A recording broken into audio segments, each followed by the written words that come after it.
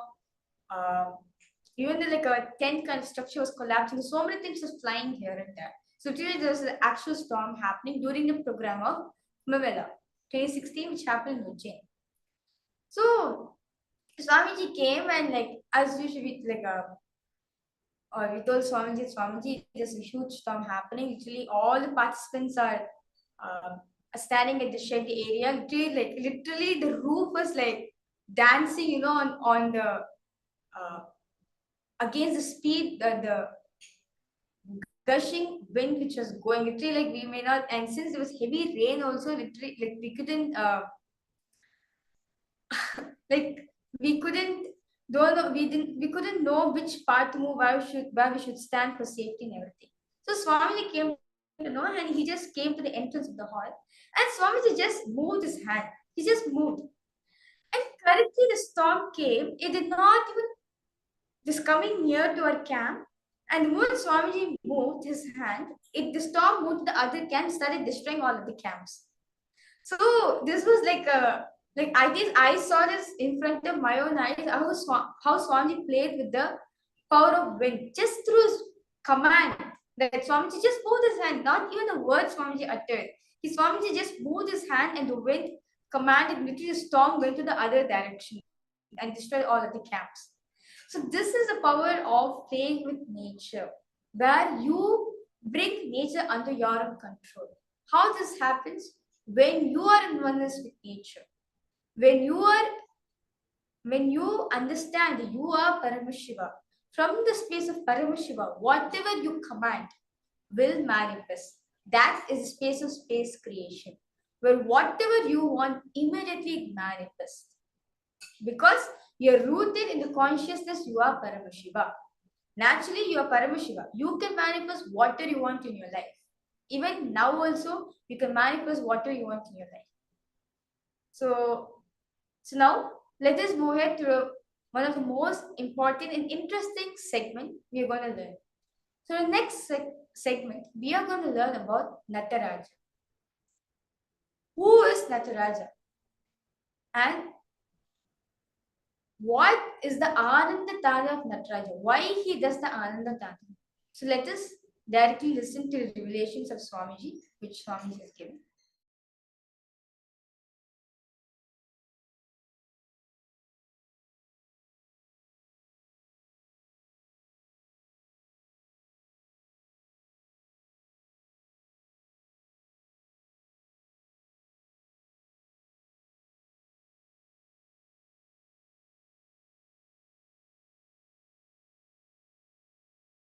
Kalbhairava did not stay in that very form for a long time. He just, see, each of Mahadeva's action is considered as one incarnation.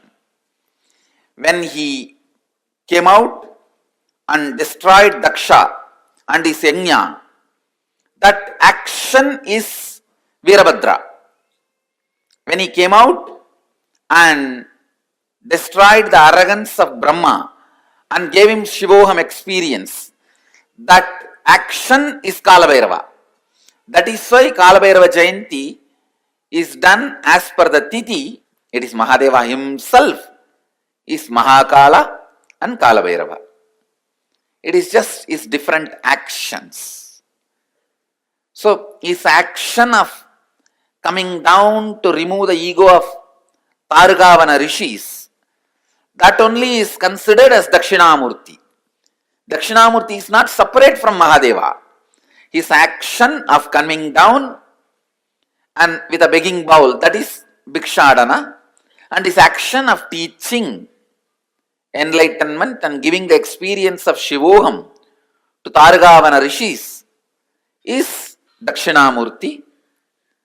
So his action of seducing all the Rishi Patnis is the Rishabharuda. If you see that there is a form of Mahadeva, most handsome form, the Rishabharuda, where he just seduces all the Rishi Patnis and the Rishis were shaken because that is the only weak point they had. They were so proud of everything else. So he wants to expose their weak point to them. So that form, that action is considered as Rishabharuda. So each of his action assumes one form. Given one form, and same way, his action of Ananda Tandava becomes Nataraja. Nataraja is not separate from Mahadeva. When he dances, he is Nataraja. When he sits in Samadhi, he is KAILASA. When he removes the arrogance of Brahma and gives him Shivoham experience, he is Kalabhairava. when he removes the arrogance of Daksha and gives him Shivoham experience, he is Veerabhadra. So these are various forms of Mahadeva. And when he stands as the light shaft and blesses Brahma and Vishnu and gives them enlightenment, then he is called Arunachala, Lingodbhava. So each of his action is considered as one incarnation. You can see him, touch him and speak to him. Kalabhairava is one of the most powerful expression of Mahadeva. Most powerful expression of Mahadeva.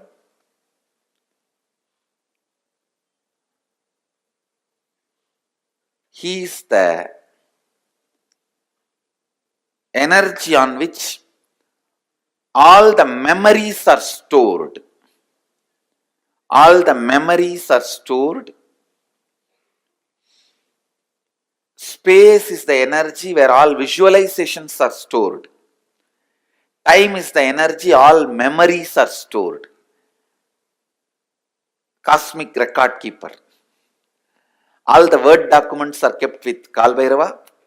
All the visual documents are kept in the space. The space, embodiment of space is Nataraja. So Nataraja keeps all the visual documents and Kalbhairava keeps all the word documents. So anything happened, happening, yet to happen, you can just ask Kalbhairava, he will pull it out and give the whole record. And moreover, most powerful expression, easily accessible. The moment you call, he will be there.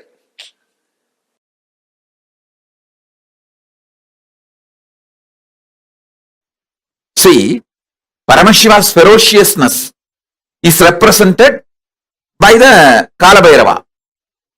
Paramashiva's knowledge is represented by Dakshinamurti. Paramashiva's ecstatic cosmic dance is represented by Nataraja. So Paramashiva's various energies are represented by various forms. His Shukla, the semen energy, which creates this universe.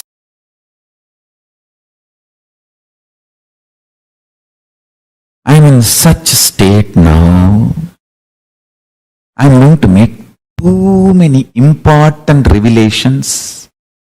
The multi-dimensional logic of the cosmos I will reveal. Surely the binary logic cannot understand what I am trying to tell. Binary logic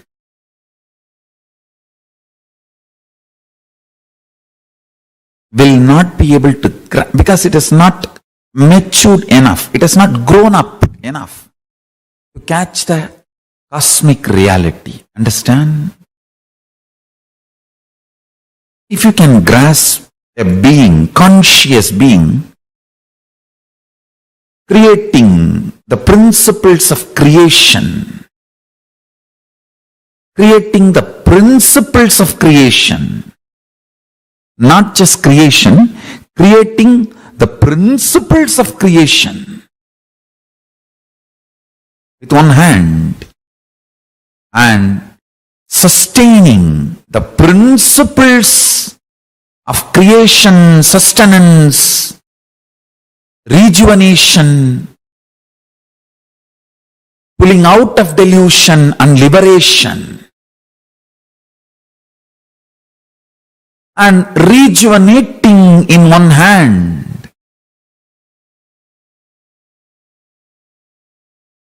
The principles of creation, principles of sustenance, and principles of rejuvenation, and principles of pulling out of delusion, and principles of liberation.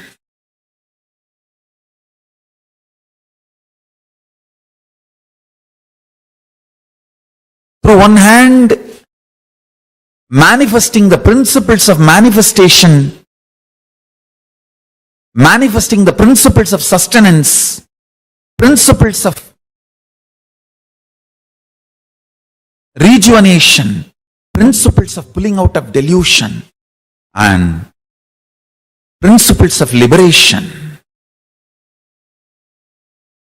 To the other hand, sustaining,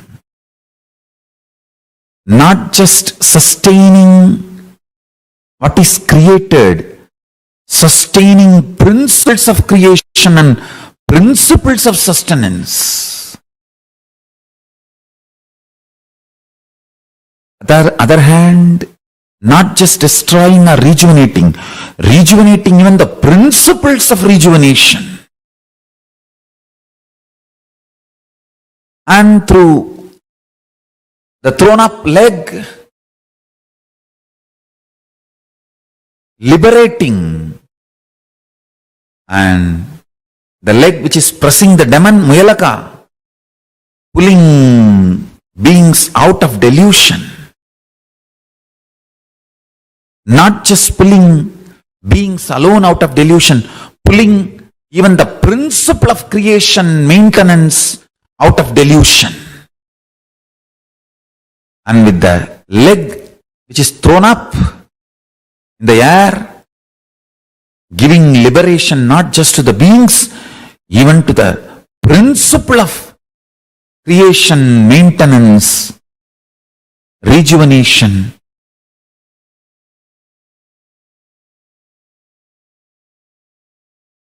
Pulling out of delusion and liberation. Doing all this not only without stress, in ecstatic dance. Just even if you grasp intellectually this, you will grasp Nataraja, the Ananda Dandava, cosmic dance of Nataraja. That is the meditation, ultimate meditation, connecting with Paramashiva, Nataraja.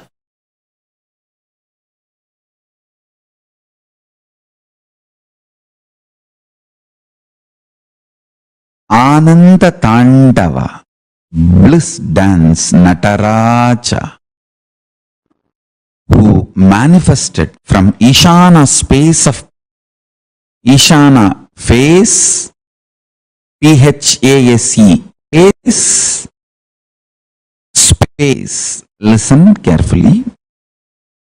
All the other four, Satyojata, Vamadeva, Satyojata, Agora, Vamadeva, Tatpurusha, all these other are FACES, faces, and PHASES, spaces of Paramashiva.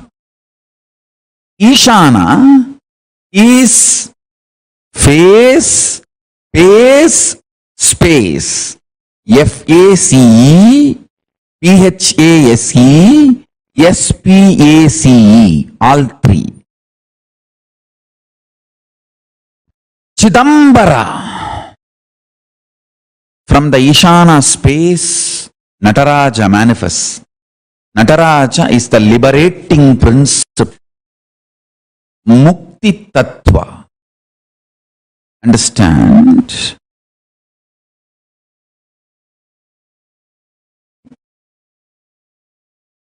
Cosmic dance. Mukti Tattva of Nataraja. Cosmic dance of Nataraja.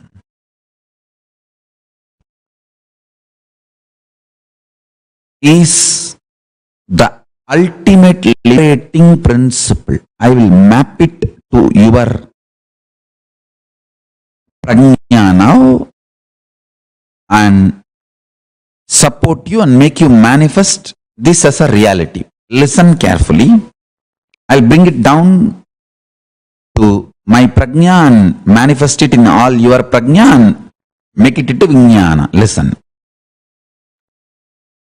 Paramashiva, when he was dancing, suddenly one anklet falls, but he is not stopping the dance. He doesn't feel stuck. He doesn't bother about the so-called perfection. Understand? He is an absolute perfectionist. But when he is dancing, perfectionism does not stop his action. Perfectionism does not put him in inaction. If you lived around me, you will know exactly the meaning of this word. I am an absolute perfectionist, but my perfectionism will never stop me starting my projects, starting my work. I will not even miss putting the jewelry on the throne, but when I started this whole Sri KAILASA project, I did not even have my own land. People who live around me, they know how perfectionist I am, but my perfectionism never stops me starting new projects or venturing into projects. He continues to dance, and Adisesha rushes and ties himself and makes himself as anklet, and Paramashiva continues to dance. This is the key. Perfectionism, which does not make you stop or feel stuck and capped, is the liberating principlic action. Understand? You cannot see more perfect than Paramashiva's Ananda Tandava. But when his anklet falls, he doesn't wait. He continues. In your life, either you give up perfectionism or you give up beginning, initiating, continuously moving. In these two, you give up any one. That is what is delusion. Listen, feeling stuck is the only sin in the life. Cosmos does not feel stuck just because of its nature of not feeling stuck. It manifests the space of perfectionism. Understand? Listen to what I am talking intensely. Intense action. Start 10 projects. If you are stuck, feeling stuck in one project, go on be doing other 9. By the time you're pushing the other 9, this feeling stuck will dissolve. Understand, there is no such thing as stuck in reality. It is always only feeling stuck. Eschatology does not exist in Paramashiva Jnana. Everything is ontology. There is no end. Understand that. There is no end. Paramashiva Tandava of cosmos.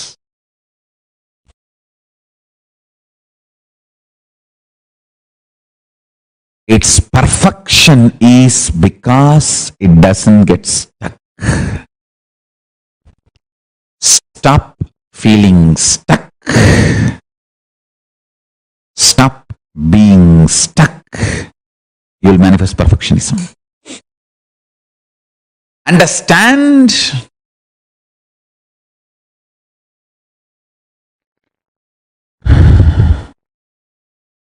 Don't give up on perfectionism,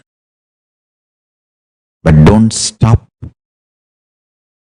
actions.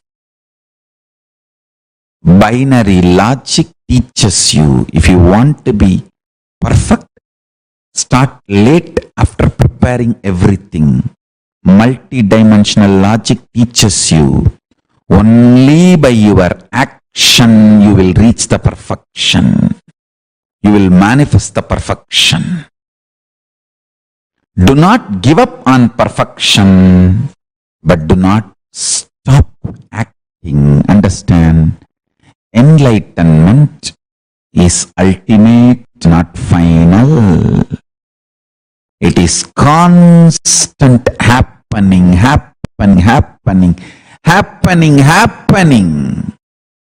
In few days you will see the whole satsang background and the way it is going to be relayed. It's all going to be next level. The whole background, LED screen or the high definition or the volume quality or the different mics, all that thing set. It's going to be next level. But I don't wait for all that to get set and then start the satsang. Then I'll never be able to start. I know the great Shiva Bhuta Ganas work around me.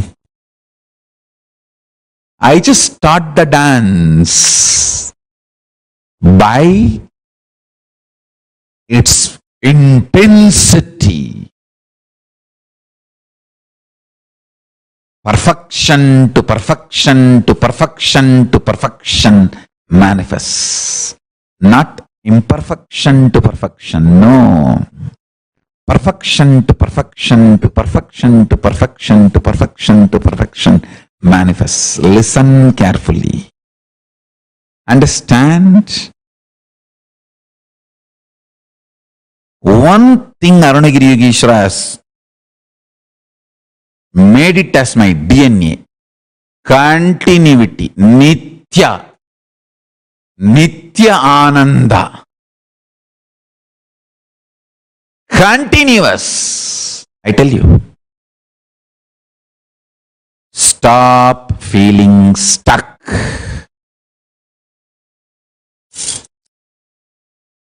Stuck.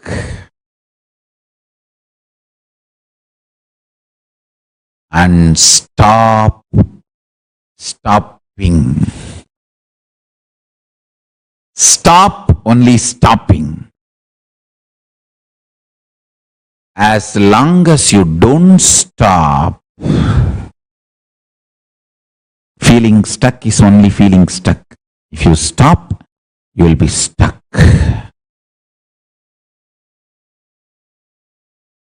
I still remember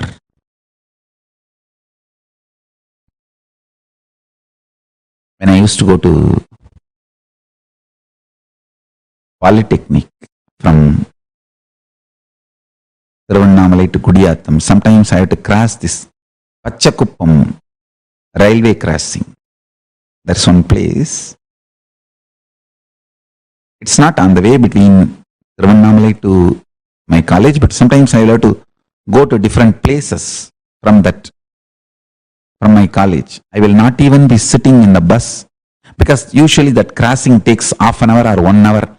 Multiple trains will cross. So on the railway level crossing, the buses will be stuck for half an hour, 1 hour. I'll take ticket only up to the Pachakuppam cross and then get down, walk, cross the level crossing and go to that side and catch the next bus and move. I'll say that I'm not interested in getting stuck.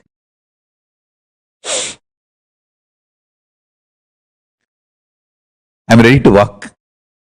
You have to walk 10 minutes from level cross to the bus stand. I'll say that is okay, perfectly all right. Instead of wasting 1 hour, 10 minutes walk, I'll catch the next bus and ultimately I'll reach the place more than 1 hour earlier. Understand one thing. Do not be stuck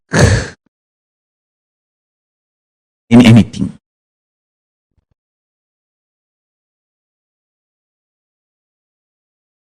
Nothing is a bad decision in your life other than being stuck. Being stuck is only delusion, only throbhava, only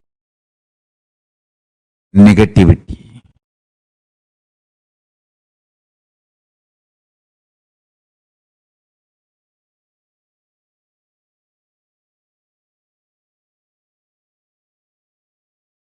epistemology of the human nature. Understand? The origin, nature, methods and limits of human knowledge. I am teaching you the epistemology of Paramashivoham Jnana. Essence of epistemology of Paramashivoham Jnana. Be like Nataraja, continue dancing.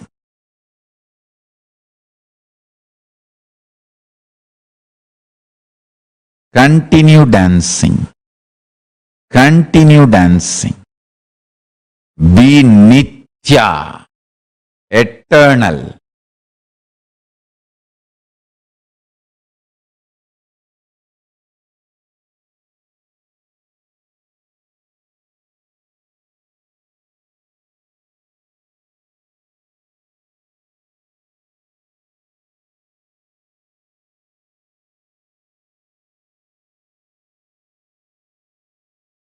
Nothing is wrong decision if your whole life is seen together other than feeling stuck or being stuck. Nothing is wrong decision.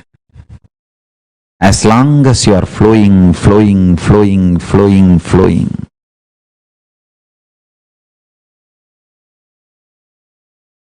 Nothing is a wrong decision as long as you are flowing, flowing, flowing.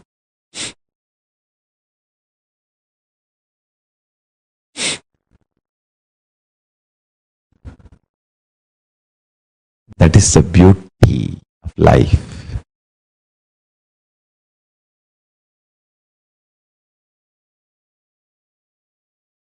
Dance. If you see your body as third person, you will dance as Nataraja. Your body will just fly like a feather. You will be so light.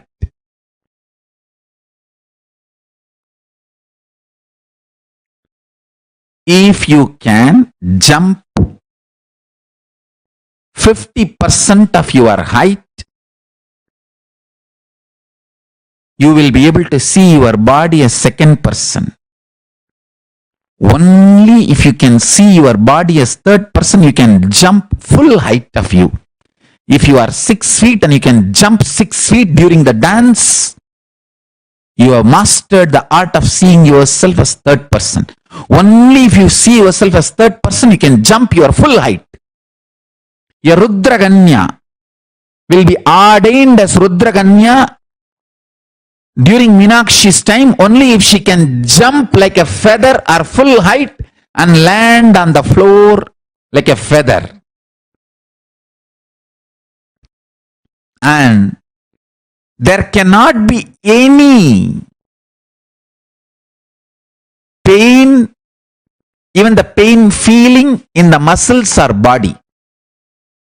There's a beautiful incident during Meenakshi's time happened. Two Rudraganyas of Paramashiva had little feeling that who is the best dancer. Then Meenakshi conducts a small experiment. She gives flower bouquet to both of them and they are expected to dance with a flower bouquet, holding the flower bouquet in the hand.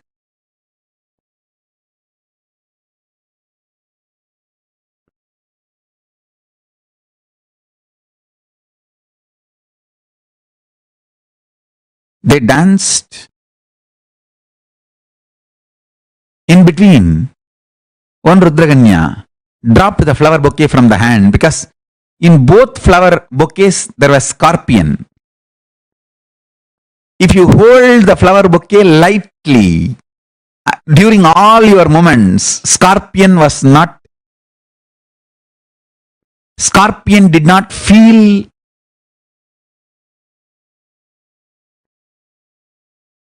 any pressure or suffocation. So the Rudraganya was mastered the science of seeing the body as third person. She held the flower bouquet so graceful that scorpion did not even feel that somebody is holding. So it did not get agitated. It was relaxed, resting. But the other Rudraganya was not mastered. She mastered maybe the body movements, but not the conscious way of holding herself. So she held the flower bouquet a little tight. Maybe she was a little suffocated inside. And jealousy suffocates you, and comparison suffocates you. She held the flower bouquet a little tight, and the scorpion bit her. She dropped it, and naturally she has to learn more powerful cognitions. If you see your body as third person, you will jump full height and land like a feather, and again you will dance. No pain, no fear of pain. You'll be just beautiful feather. Understand, whether you want to excel in rope yoga or Kundalini Rajju or Shivastamba, this is fundamental need. Seeing your body as third person.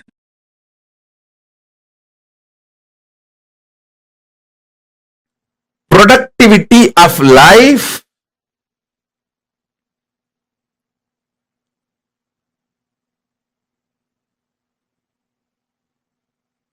means multiple times your patterns and mind dying in the same body.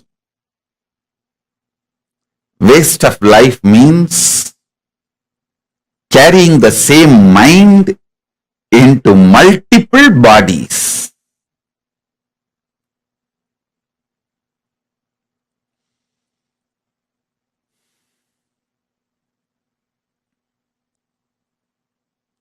Listen.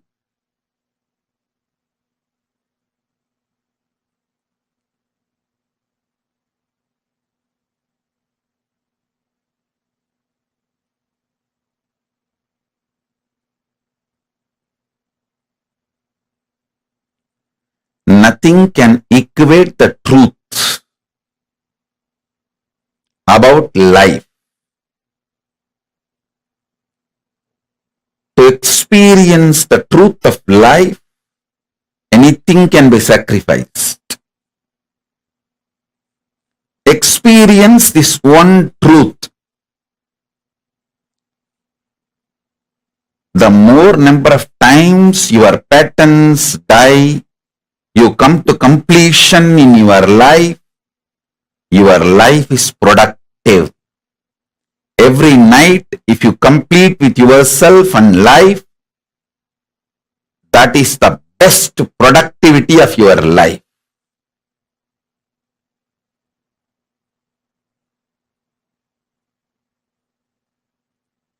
Few minutes I'll give you.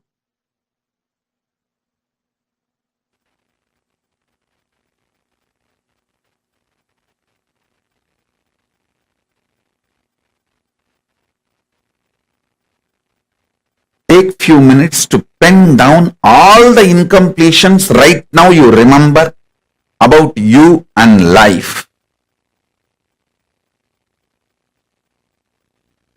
I'll use my powers, manifest Paramashiva from my being into all your being. Through this intense process, spiritual showering, I'll complete you completely and literally burn your past. I will literally burn your past. Once I burn your past, I'll take you into Paramashivoham. Sit with your eyes closed. take a paper and pen, write with your eyes closed. Because with your eyes closed, you can remember well and go on be writing. Take these few minutes to pick up paper and pen. Sit with your eyes closed and start writing your incompletions. Please listen. If you finished writing, once you finished writing, you can sit. I'll start the process then. But while you are writing, keep your eyes closed. If you finished writing, you can keep your eyes open. If not, keep your eyes closed. There are some people asking, what is incompletion? Everything you feel as a problem in your life is incompletion, right? If people are not listening to you as you want, if things are not going as you want, if the country law is supporting you as you want, whatever you feel as a problem in your life, whether headache or hair fall, or brain itself is falling due to the stress, everything is incompletion. Pen down. I am going to manifest the powerful energy of Nataraja, who is the Lord of living enlightenment. Living enlightenment is today's session. Today's session is I am living enlightenment. Nataraja, aspect of Paramashiva, brings complete completion. Actually, he makes incompletions irrelevant. Dakshinamurti brings completion to completion. Incompletions, all your incompletions will become complete by Dakshinamurti. But Nataraja, he just makes your incompletions irrelevant. So listen. Listen carefully, intensely.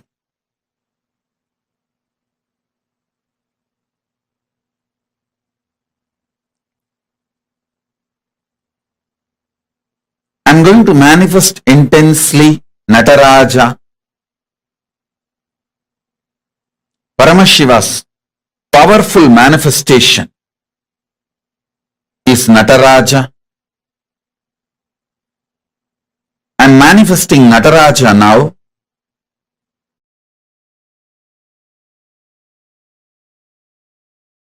Listen, just listen to this one truth. Paramashiva himself doing this cosmic dance now.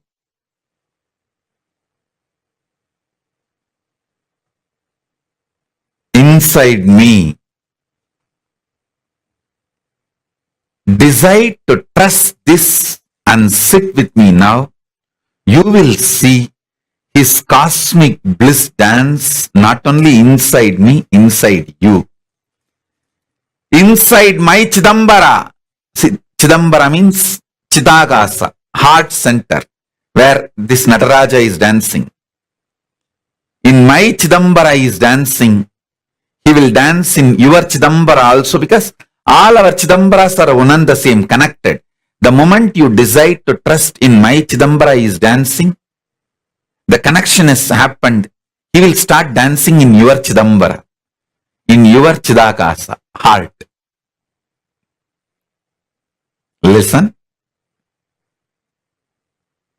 He is dancing right now in my heart, doing Ananda Tandava.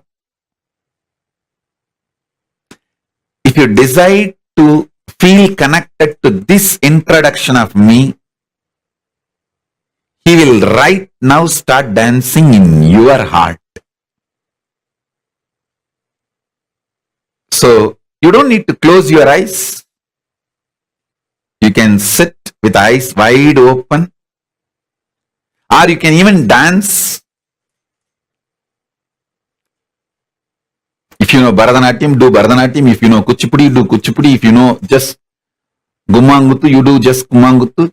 If you know only the Kailasa Buddha Dandava, how we jump in our programs, and if you, that is called Kailasa Buddha Dandava. There is no any special knowledge required, just a bliss. Paramashiva is jumping, so we jump, that's all. Kut. If you know that, you can do anything. Just if you decide to connect, trust. Paramashiva is doing Ananda Dandava in my inner space. Understand? I am declaring very clearly. Paramashiva is doing Ananda Dandava right now in my inner space. If you decide to connect with this truth and be with me now, he will do the same Ananda Dandava in you. Let this Shaktipada and Shaktinipada happen. Enjoy, experience Ani Tirumanjanam.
Swamiji very beautifully revealed to all of us about the Mukti Tattva of Nataraja. He is the ultimate perfectionist, but never waits for perfection. He is the ultimate perfectionist. He manifests everything in his best perfection. See his dance? It's the cosmic dance. There's perfection in every angle, but he never waits for anything. The whole principle of Nataraja, the Srishti, Sthiti, Samhara, Trobhava, and Anugraha, in every aspect, he is continuously doing the Ananda Tandava, constantly performing the Ananda Tandava, making himself available to the universe. Called the Chidambaram of the West, the Nityanandeshwara Hindu Temple, Seattle in USA, was inaugurated on the 24th of February 2008 by Swamiji himself.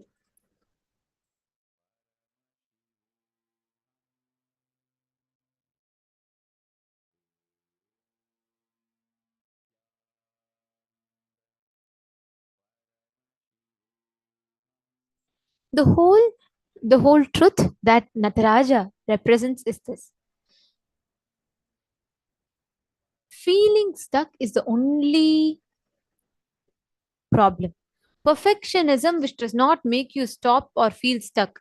Handicapped is liberating principalic action. Every time you get stuck in life, every time you either, for example, let's say you're starting a project, you say, all right, let me make sure everything is gone, like I give up everything, and I can't do everything perfect, let me do it what is there. That is wrong. At the same time, if you start a project, we say someday suddenly let everything come into place, let me wait for first resources, no, then let me wait for money, then let me wait for people, then let me wait for time. We keep procrastinating in the name of perfection. That is wrong. The liberating action where you are remaining the perfectionist but continuously not waiting on something, not being stuck on something.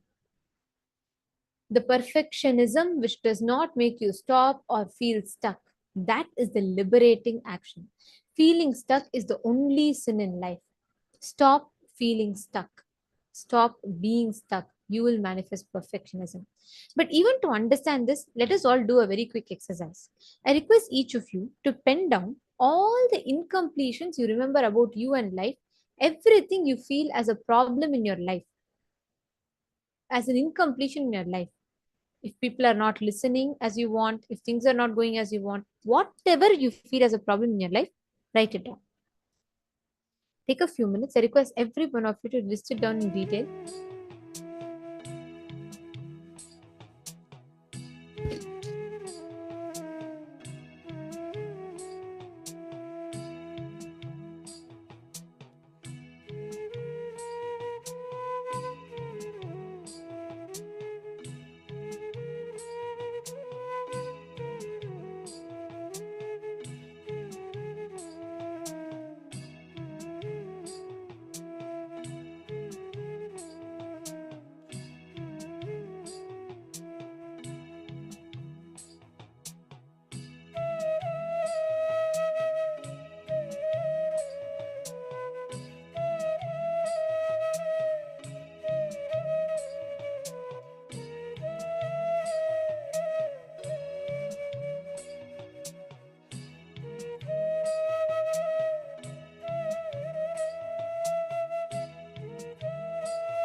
Sandhya Nrittamurti.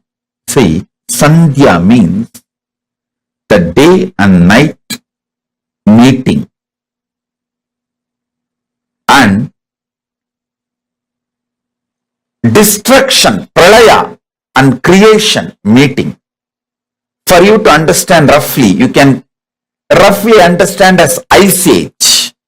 During every ice age, he dances the cosmic dance. That is called Sandhya Tandava. Listen. Whenever you feel everything in your life is falling apart, suddenly business is collapsing, wife is leaving, and kids are not listening to you. It's almost like your whole life is going. What do you think as your life is going? Health is failing. Whenever you feel that pralaya is happening in you, meditate on the Sandhya Nrittamurti. Invoke him. Mahadeva, you are doing your Sandhya Nritya in my life. Just show me you are doing the Sandhya Nritya. That's enough. He will simply manifest auspiciousness in you. Listen. He just wants you to know he is doing Sandhya Tandava in your life. If you recognize it, you will say, all right, come on. Now, it is time. Let's start the creation. Let the new yuga start. Let the new universe manifest. Let the new life manifest. If you want new life to manifest in you, connect with Sandhya Tandava Murti. Nritta means Tandava. Sandhya Nritta Murti.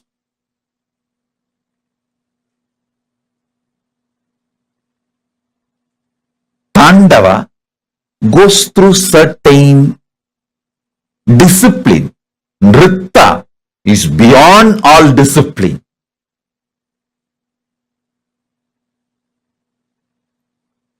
So, if you feel things are falling apart in your life, connect with Sandhya Nritta Murti. Mahadeva, Paramashiva, I know you are doing Sandhya Nritta in me. Just reveal that you are doing Sandhya Nritta, so I will be in peace. That's all. You will feel very shy. Hey, this fellow caught me. Now he knows my Leela. Okay, come on. All right. I'll create the new life for you. I'll manifest new life for you. Delusion will delude you as long as you have not recognized the delusion is deluding you. The moment you recognize delusion is deluding you, it can no more delude you. Delusion cannot delude you. The moment you recognize delusion is deluding you.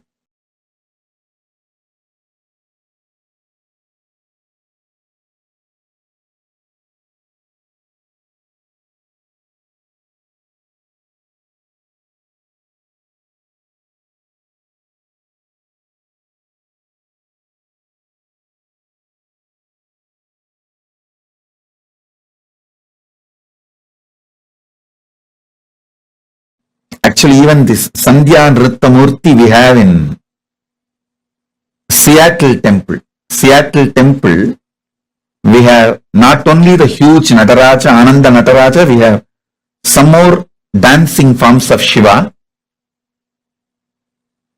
I think we have done that 108 dancing forms of Shiva and sent to different temples few deities, few forms. So Seattle has Ananda Tandava, as in Chidambaram, and Sandhya Nritta Murti, And even Los Angeles has few more Tandavas of Paramashiva's forms. So connect with this superconscious mutation, Sandhya Nrittamurti. You will realize nothing is falling apart, everything is falling in place.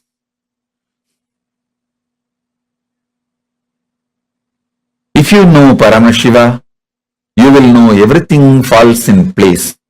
If you don't know Paramashiva, you may be deluded thinking everything is falling apart.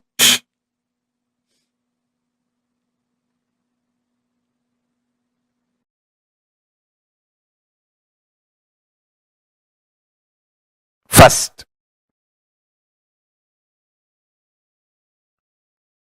Paramashiva does the 5 actions: creation, manifestation, srishti, sustenance, maintenance, sthiti in Sanskrit, samhara means rejuvenation, destruction, throbhava means pulling out of delusion, anugraha means liberation, enlightening. I will repeat.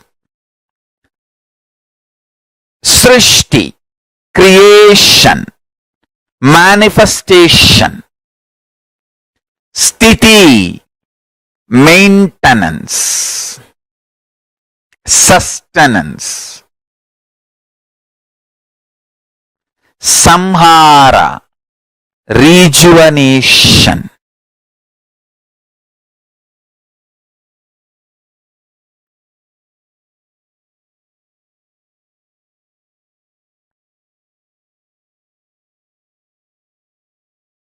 throbhava, pulling out of delusion, anugraha, liberating, enlightening. So understand few things.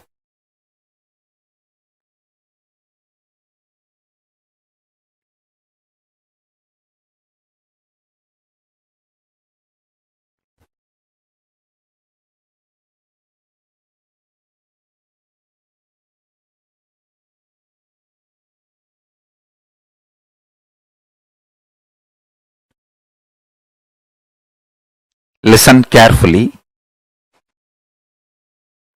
Paramashiva does this 5 action: creation, maintenance, rejuvenation, pulling out of delusion, and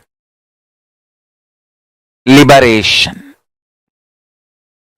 Not only he sits in the cosmos and does all these 5 action, he sits in you also and does all these 5 action constantly in your life. Listen, the first powerful cognition. Paramashiva does all these 5 action, and same Paramashiva not only is sitting in the cosmos and doing this 5 action, he is sitting inside you and doing this 5 action. The core content of your inner space is Paramashivoham. You are Paramashiva. Listen carefully.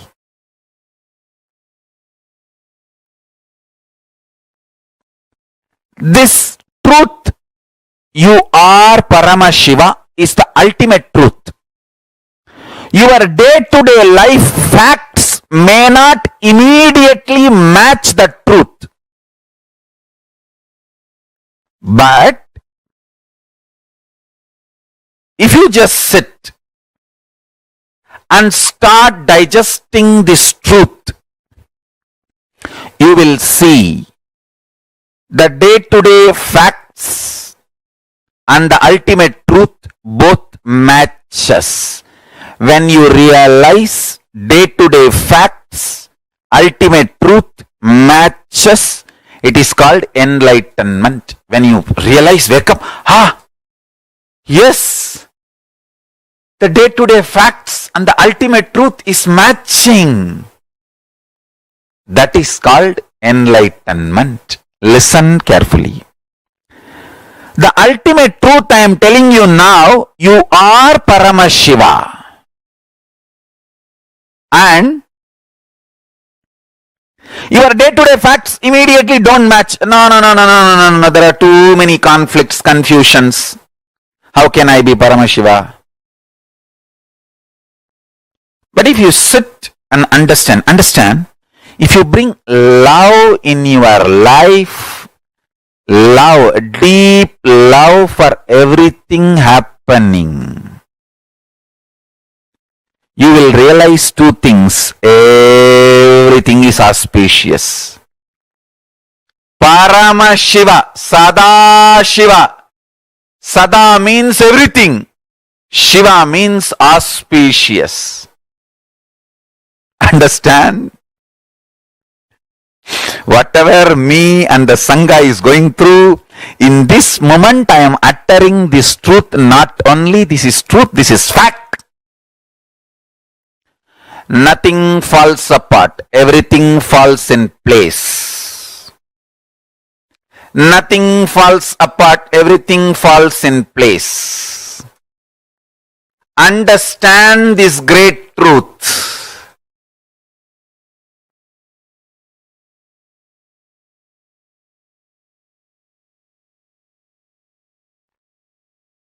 Have tremendous sympathy, love, compassion for life.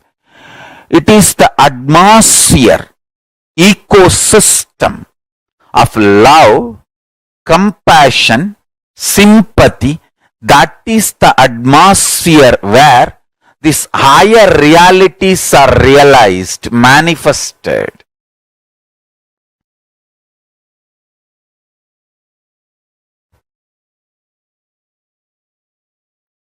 The day-to-day fact and highest truth both match. Highest truth only manifests as day-to-day fact, and you will start realizing that. And you will also know how to manifest the day-to-day life as you want, aligned to the highest fact, highest truth. When you start internalizing this truth, I am initiating all of you into.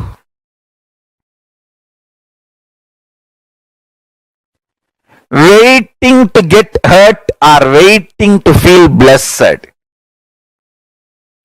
Are we interested in waiting to get hurt by life for every small thing? Are waiting to feel blessed for every small thing happening around us? That's it.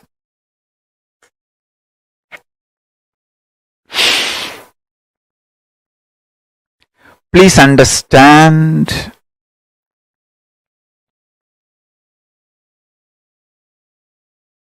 I can give you the same assurance, commitment, protection through this initiation. As much as you can start living these powerful cognitions, don't worry, you are not expected to be 100% perfect. You are only expected to be total as much as you can. Be total as much as you can. No need to be perfect. No need to worry about perfection. Start with your totality. More and more strength will start happening. Understand? You have 14-inch biceps and you see somebody having 24-inch biceps and you feel, oh, when will I build 24-inch biceps and triceps? Impossible, forget about it. No, then life doesn't work in that way. From 14, you build 15. That 15 brings so much strength, so your weightlifting ability becomes double. That becomes 16. That increases your weightlifting ability to triple. Then that brings 17, and that every inch muscle getting added adds strength and your ability to lift, and then you build. Finally, you achieve what needs to be achieved. Every time you win using a powerful cognition, powerful truth in your life, you gain confidence on Paramashiva.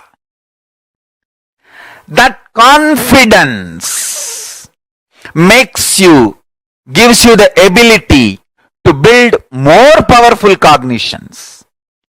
More powerful cognitions brings more confidence on life and enlightenment. Paramashiva, Kalabhairava, and that gives more confidence and more powerful cognitions.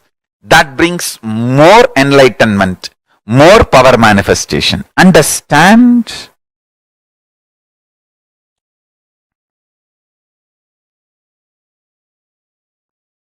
Somebody goes to God and asks, God, bless me. Everyone should praise me. Give me the boon. Everyone should praise me and accept me. God said, hey, even I am not accepted by everyone. Why are you asking that? Even I am not praised and accepted by everyone. Don't ask for that.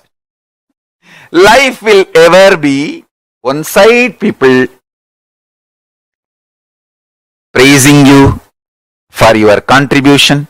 The other side people will be abusing you, attacking you, just because they are feeling deeply anger, violent inside for various reasons. You need to know, are you going to hurt yourself because they are vomiting their pains on you? Are you going to hurt yourself waiting to get hurt by them? No. Or are you going to be very clear and go on contributing to the world what you need to do? Understand, life is for people who decide to go on contributing and do what they need to do. That's it.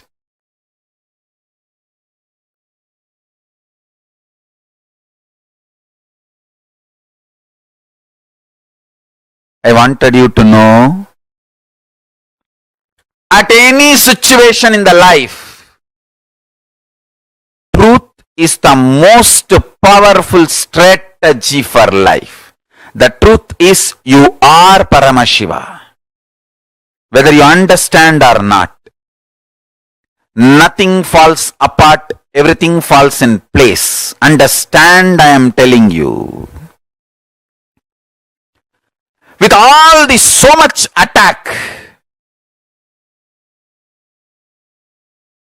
I am surviving, thriving, not just surviving, thriving is just because Paramashiva is protecting me, Kalabhairava is protecting me.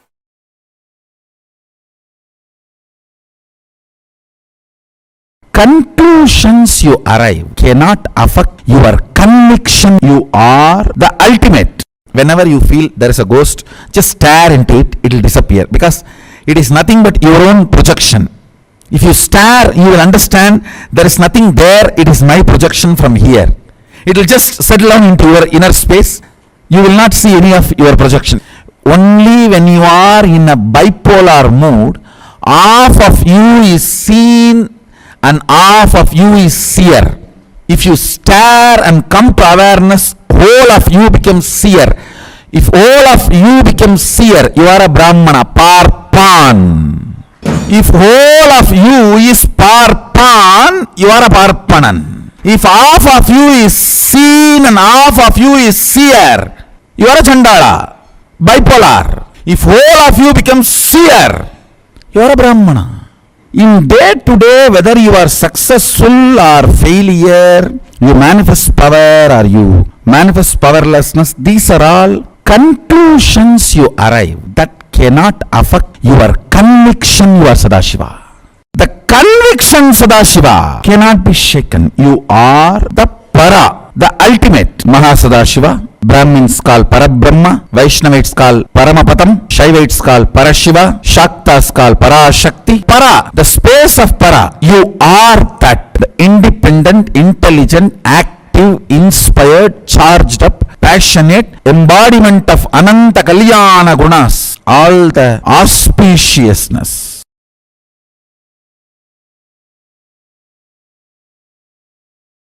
Everything happening in you is auspicious. If you understand that, you are Shiva. Inside you, outside you, everything happening is auspicious. I tell you, once you are initiated,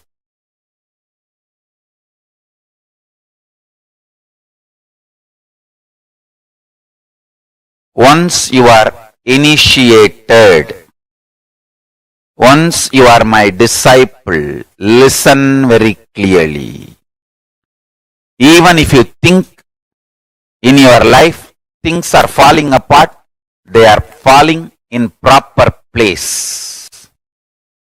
Understand?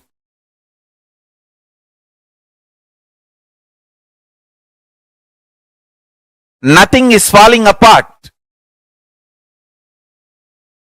They are all falling in place.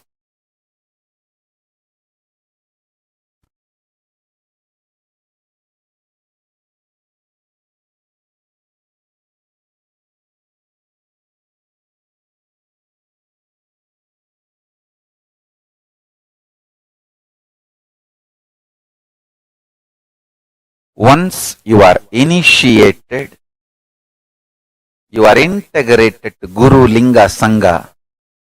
I tell you,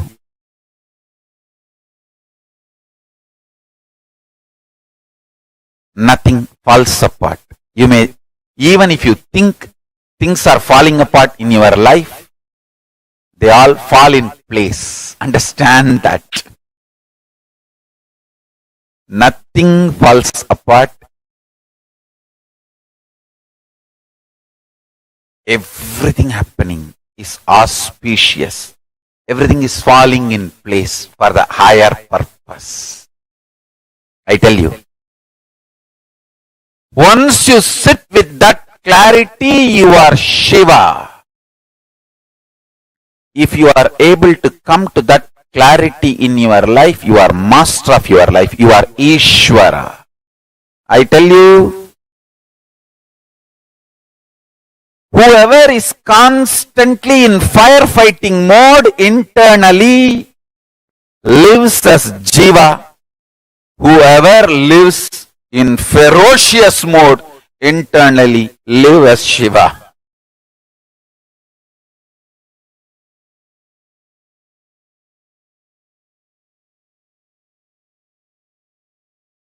Listen, please listen. Whatever is happening is auspicious. Things are not falling apart in your life, they are falling in place in your life for your higher purpose. Listen carefully. This 5 action like creation, sustenance, rejuvenation, pulling out of delusion, liberation. These 5 principles means like creation of the universe is creation. The permutation combination of this 5 into 5, 25, is happening constantly in you. So understand the truth.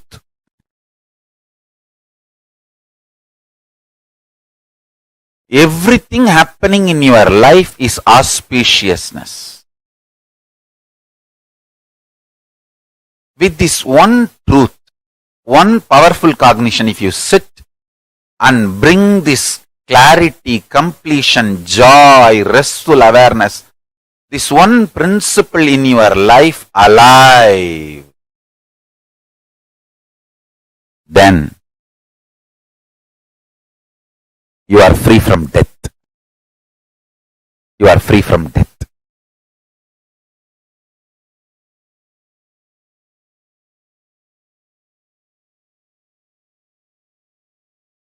I can give you thousands of sacred secrets about death. Just catch this one truth.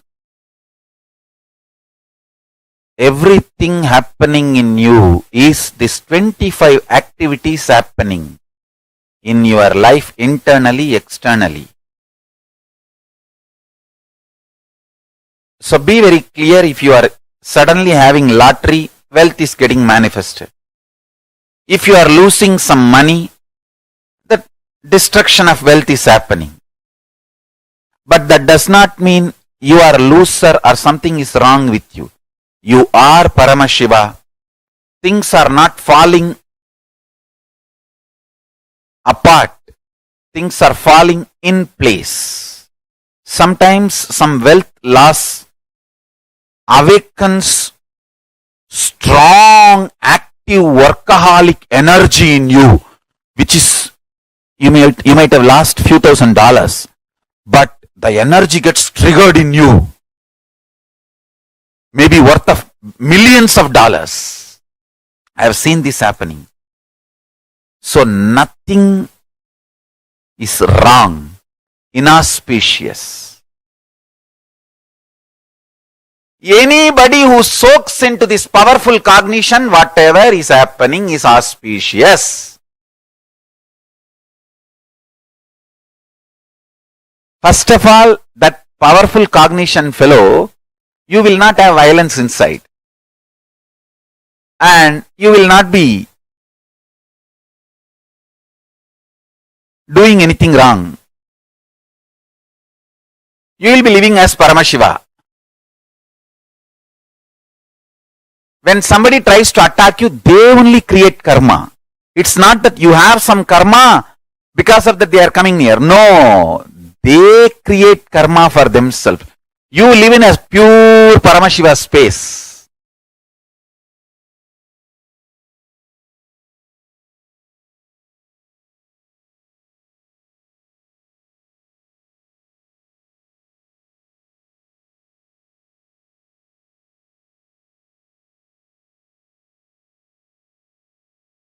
I tell you, when you are integrated to your Guru, the powerful cognitions they manifest, it may be very simple word, but it will just open your Kundalini and make it into reality.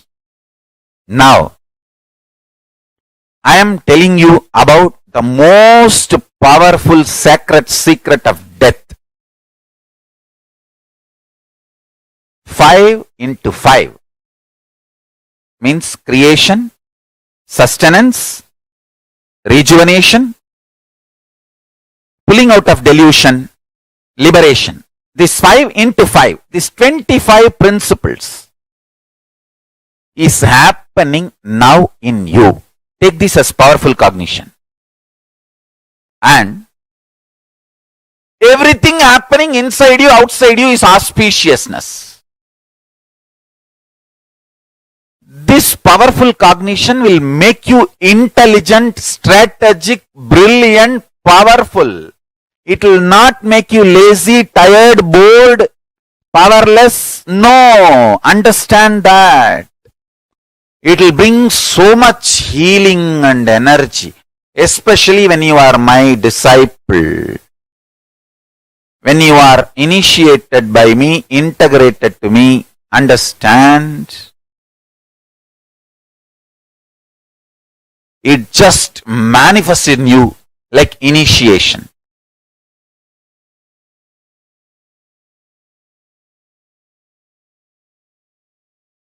Understand, sometime you may say, oh Swamiji, the universe does not make sense to me. It does not need to make sense to you. It is not obligated to make sense to you. You are obligated to make sense to Paramashiva. Understand? You deciding to make yourself sensible to Paramashiva is surrender to Paramashiva. I decided I will make myself sensible to Paramashiva. I will not bother whether Paramashiva makes sense to me or not. That is surrender. Paramashiva is no way bound to make sense to me. Universe is not obligated to make sense to me. I am only obligated to make sense to universe. I am obligated to make sense to Paramashiva. My behavior, my lifestyle, my thought currents, me, I am supposed to make myself sensible to Paramashiva. Paramashiva is no way obligated to make himself sensible to me. This is I am revealing the most internal, deepest sacred secret. Decide. Life, Paramashiva, universe, Jiva, Ishvara, Jagat. The Jiva means the individual existence, soul, Atma of me. Ishvara means the cosmic soul. Jagat is cosmos. These three put together is Paramashiva. All this is not at all obligated to make sense to me.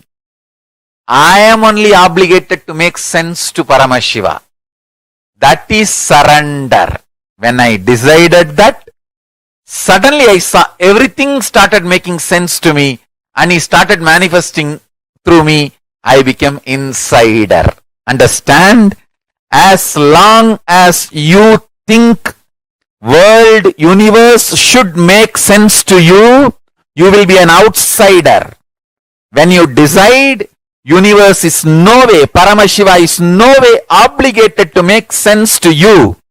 You are only obligated to make sense to Paramashiva. You become insider. Paramashiva starts revealing all the truths to you and he makes so much sense to you. Understand? When Paramashiva starts making sense to you, you feel just with life. Wow! Life is dharmic. Nothing is negative in the universe. Everything is auspicious.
Swamiji just very beautifully revealed to all of us about how everything happening in life is auspicious.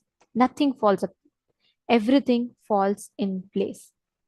No matter the time, no matter the situation, no matter what space you are in, what state you are in, nothing falls apart. Everything falls in place. Every one of us that are here in the program today, this is this one supreme truth that all of us are literally being initiated into through the program today. Swamiji is literally raising all of our consciousness to experience this eternal truth of how nothing falls apart and everything falls into place.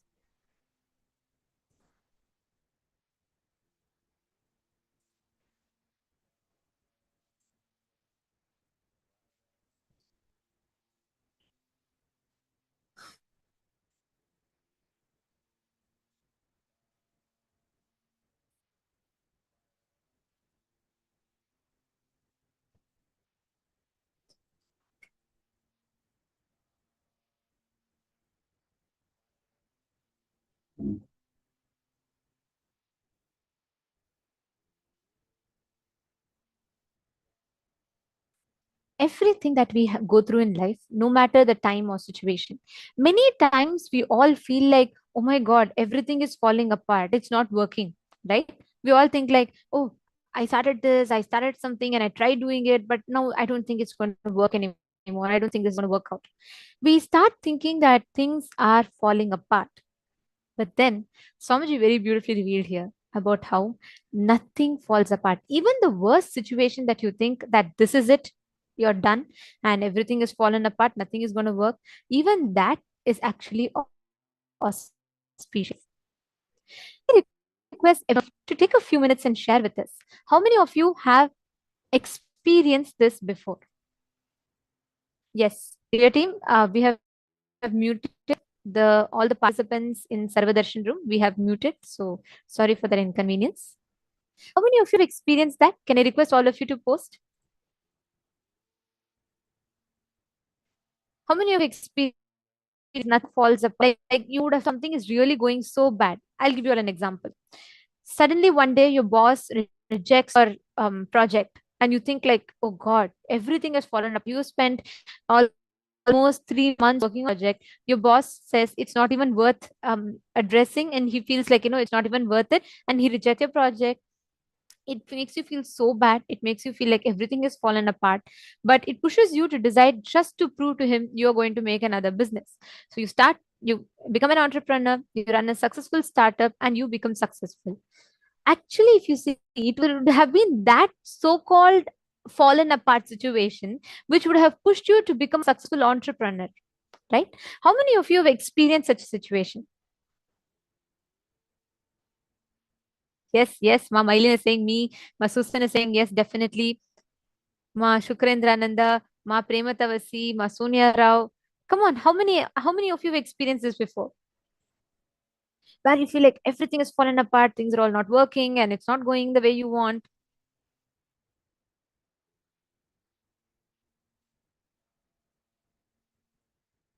Yes, Mary Frederick, Nityanandam. Very nice to have you here. So, can I request each of you to share? Hugo Pavelek, Nityanandam. Very nice. Now, in all those situations, actually, if you notice, you would have thought everything is falling apart, but in fact, things would have fallen back in place. Nothing would have fallen apart. Even the so-called worst situations has only pushed you in some way or the other to take steps to make things perfect in your life. How many of you are cognizing this? Now, it is this same experience, it is this same truth. When you cognize, you literally experience that space, ultimate. And now, I request each of you to note down, at least write down 5 to 10 situations in your life where you felt like, okay, it's all done, everything is falling apart, things are not going to work. But actually, if you see, that same situation led you to something which became positive. Any five, write it down for 5 consecutive years. For example, 2019, any 5 things which you thought was negative became positive. 2020, 5 things that you thought was not going well, it was negative, but it became positive. Like for example, let's say the whole lockdown, you not like I was fired from my job, or there were mass layoffs everywhere, and then I was not able to have a stable income, and all my security, the sources of my security was taken away from me, so it was all inauspicious. You thought your life was done, you didn't know what your future was going to be, but then that forced you to do a startup which became successful. Pen down like this all the situations.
Now, please relax. We will now be entering into the next session where we learn about Akasha Tattva, the space dimension.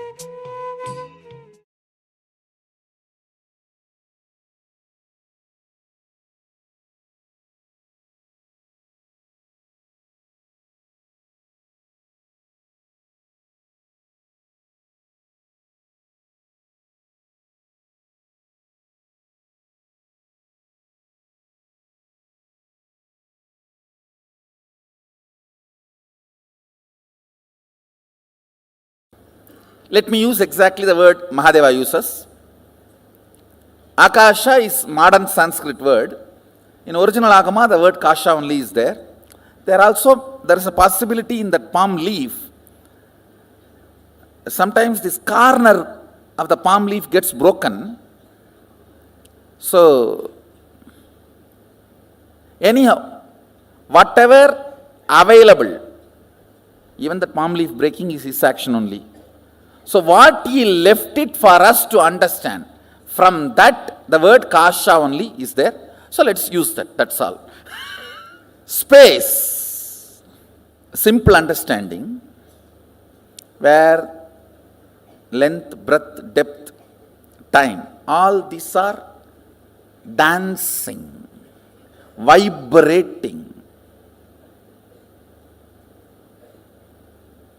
That is the aspect called space. It's a very simple understanding, but now I'm going to give you how understanding space is going to have some use for you.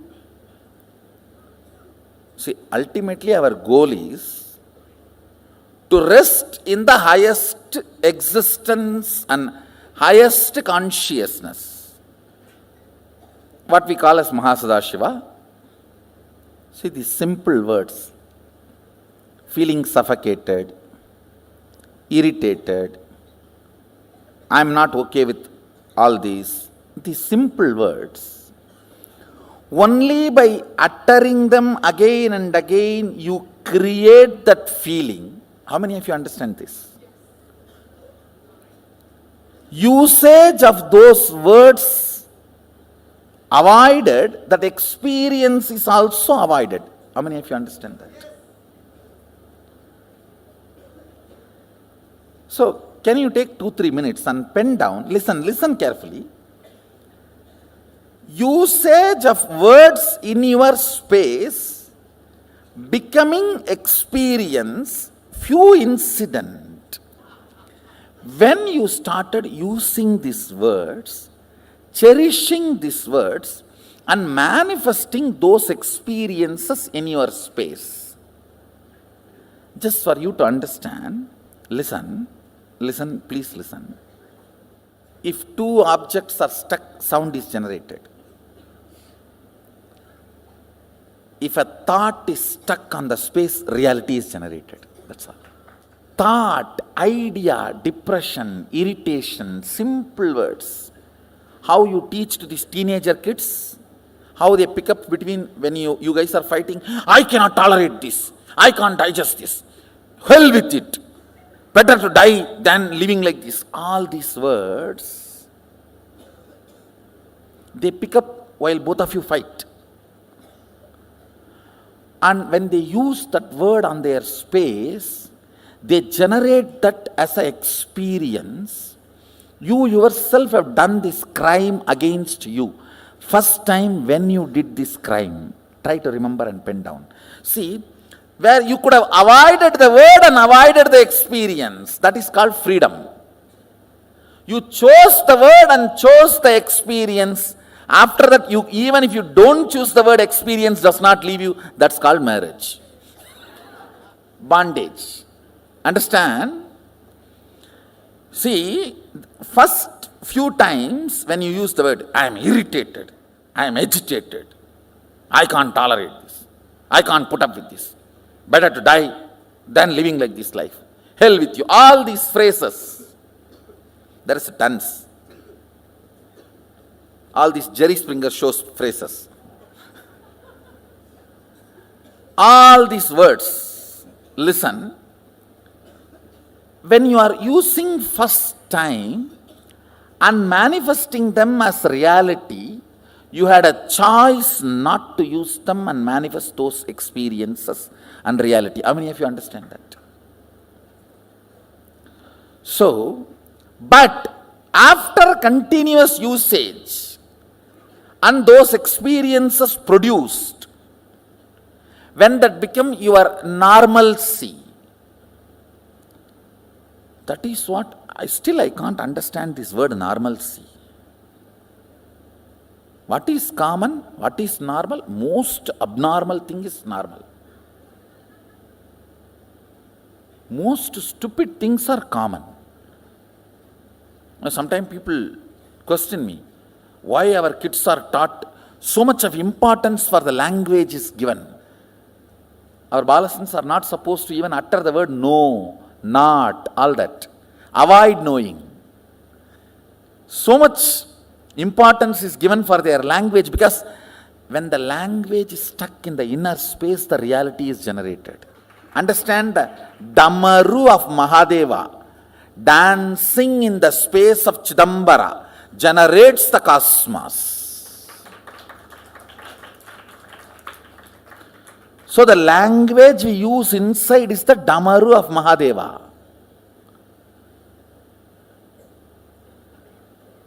Whatever is generated here becomes reality.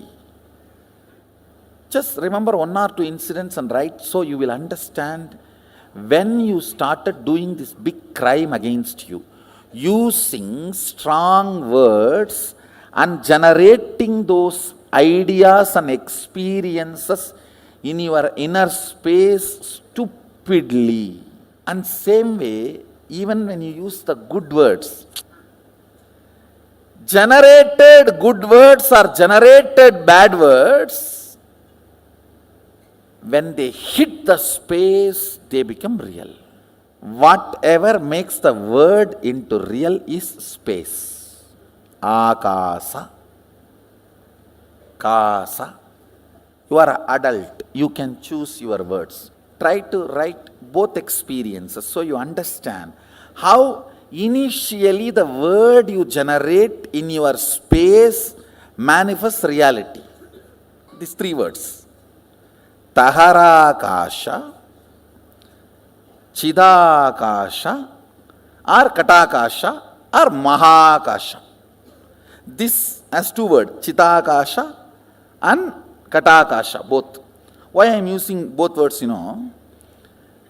if you don't manifest what you want as a reality in your space, it is called Katakasha. If you manifest your life as you want, it is called Chitakasha. The state, space where you live, the state, space where you operate. As of now, all of you are operating in this Nityananda Sabha, am I right? So this is called Katakasha. If you don't manifest what you want as reality, but if you manifest what you want as reality in your breathing space, it's called Chidakasha. Conscious space. Katakasha means mud space. Katam is a mud pot. The space inside the mud pot has no use. The mud pot has any use of the space inside? No, you are saying Gatam. No, Gatam is used for us, not for mud pot. For mud pot, it is a beating. No, he is trying to show, no, there is a use, Gatam. Gatam music is used for whom? For us who generates, not for the Gatam. In your space, listen, your state is Taharakasha, where you exist, Taharavidya. Taharavidya means the knowledge of enlightenment science. Now, whatever I am talking to you, all this can be classified as Taharavidya. Precisely, if I have to translate that word, grounded in existence.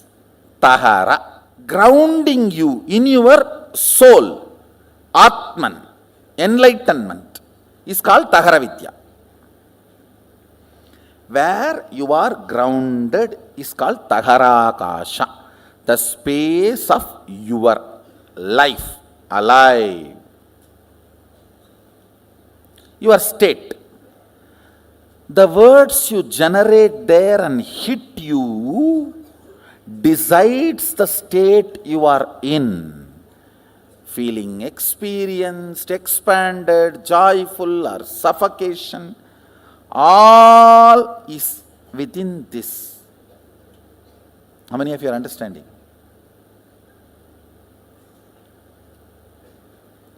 Having the whole world open for you and feeling imprisoned can be there. Sitting on one small cave, feeling enlightened can be there. Because it is on Tahara. There are many great sadhus lived in a small cave of remote Himalayas, lived such an ecstatic, glorious space. And there are many people who are flying whole day and night in the space, but feeling imprisoned inside. How many of you are understanding what I am saying? The words you utter, that creates the space you operate. That makes your breathing space as Katakasha or Chitakasha. Chitakasha means consciously generated space. Means if you are uttering all the words consciously, tuning to your life's goal, you create Chitakasha.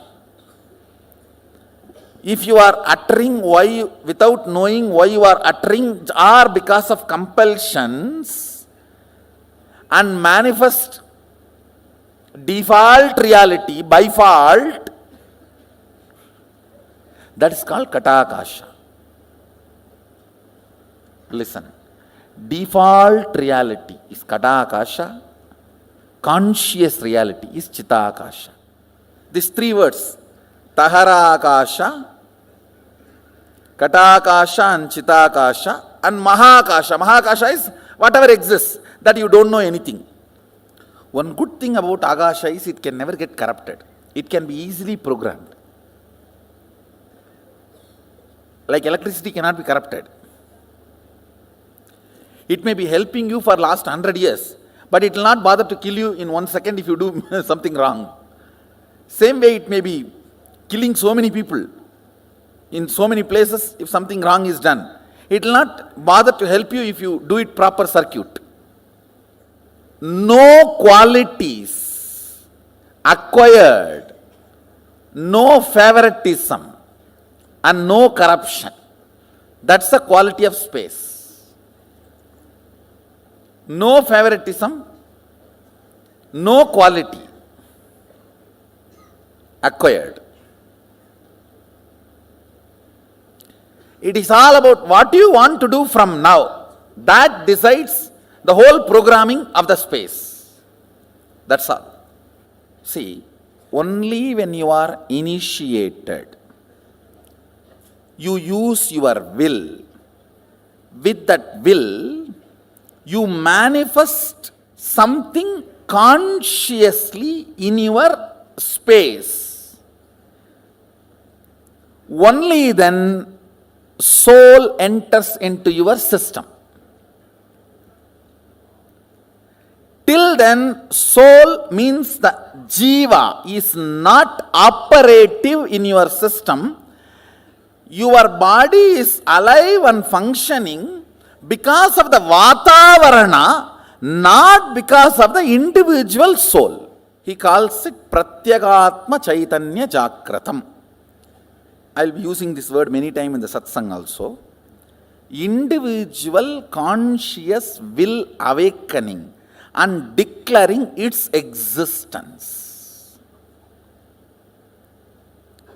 If you know, yes, I exist, and I have this as a problem, this as an inspiration.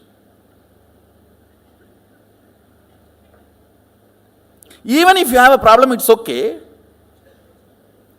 But your individual will should perceive the problem, only then it will start cracking the code.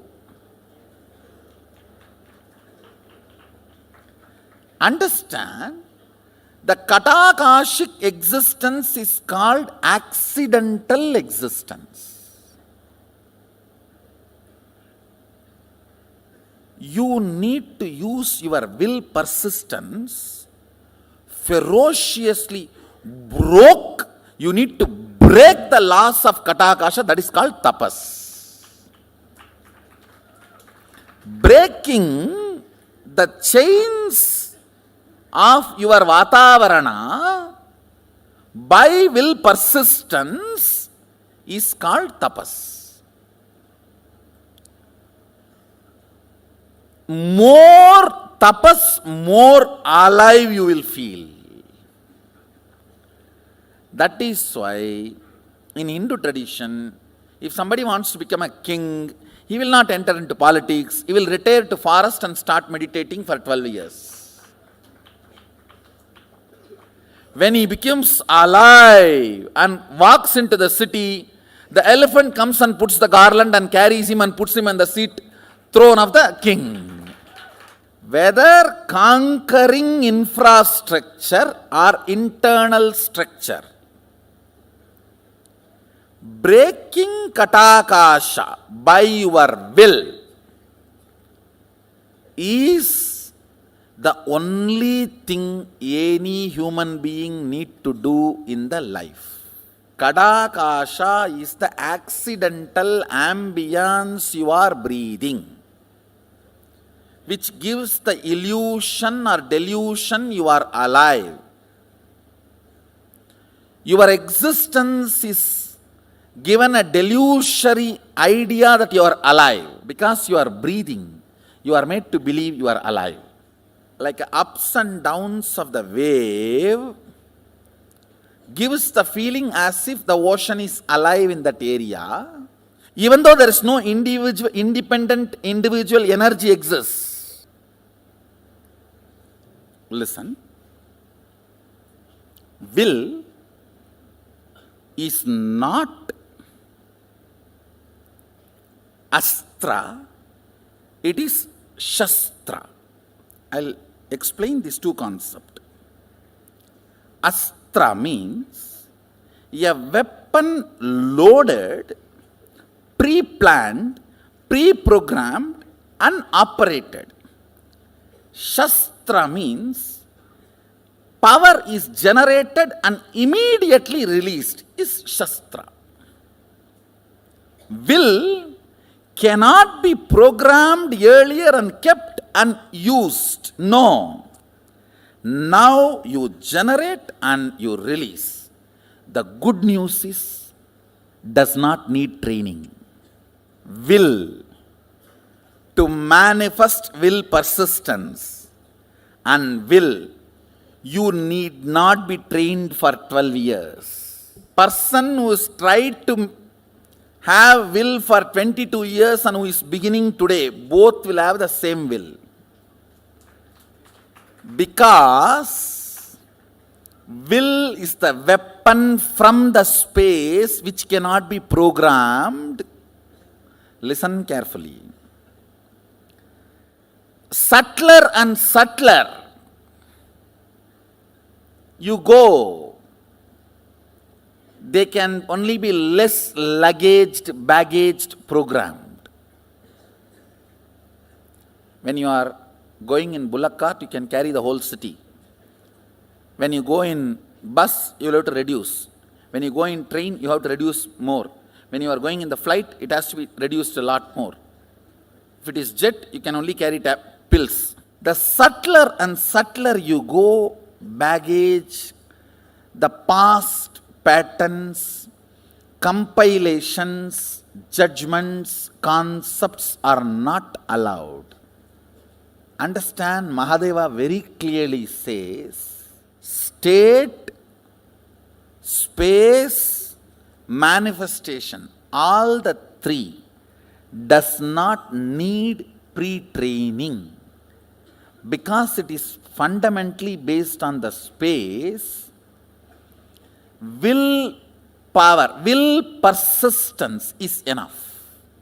Means You deciding now, from now what I want to do only matters. Till now what I have done does not matter. Understand, past, the good news I have for you.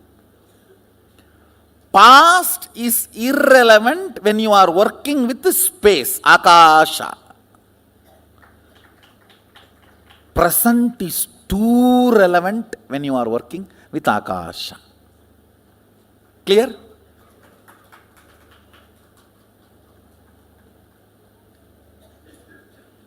You have been 20 years devotee, 25 years devotee, or born and brought up along with me, does not matter. Or yesterday only you entered the program, does not matter at all. From this moment, what do you want to do matters. Taharakasha means your soul is infused into you in the form of Shaktipada as a will. Will means experience, I exist larger than what I was feeling as me till before the initiation. How many of you are catching what I am saying? How many of you feel? Listen carefully. After the initiation and power manifestation, even the way you feel you is much larger. That only manifests into Katakasha and makes it into Chidakasha. If you don't manifest power, your Nityananda Sabha is Katakasha. If you manifest power, your Nityananda Sabha is Chidakasha. Signs of initiation. Diksha. This word Diksha need to be understood. The word initiation is too superficial for Diksha. If I have to translate exactly the word Diksha into English, breathing life, infusing life. The frequency of your will existence raised to the level of frequency of will persistence to become the realization of will, reality, realization. Understand? Taharakasha, breathed, Guru breathes life into Taharakasha. With that you start that will persistence. With the will persistence you start manifesting. Not only powers, even the life as you want.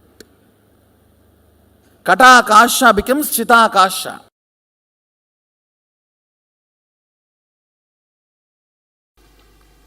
Listen. Gap between one thought and the other thought is space. Here. Gap between one Big Bang, another black hole is space here.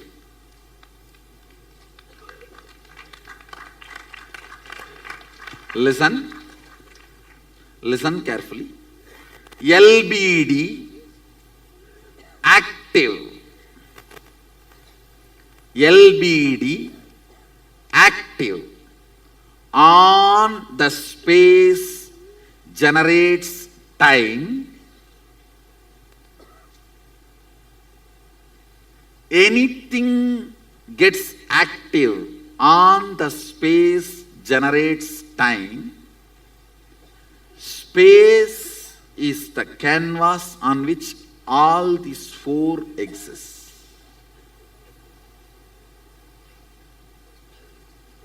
Listen. Whenever a mass rotates, it creates gravity. Whenever LBD gets active, it generates time. Where all four exists is space. Because you have space inside, you are able to perceive everything. Because there is a space in the cosmos, all the generation, maintenance, destruction, delusion, liberation happens. The space here, Chidakasa, perceives everything. Space here, Parakasha, allows everything to happen.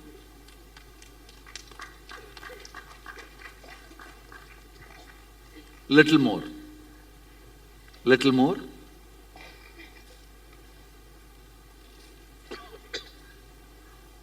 Eyes receive information, digitize it.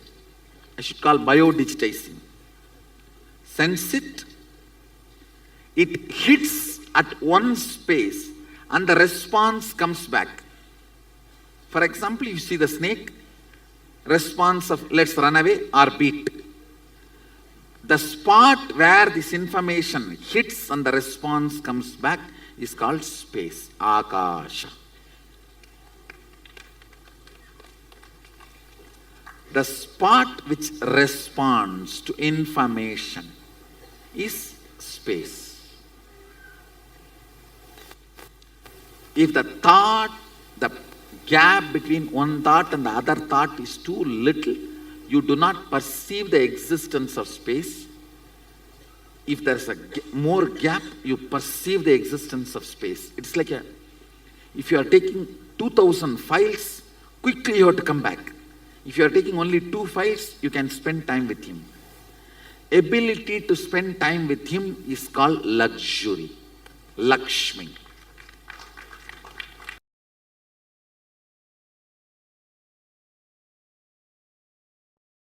Just like gravity has its own logic, consciousness has its own logic. Brahmanda, cosmos, is Pindanda, the body you are carrying.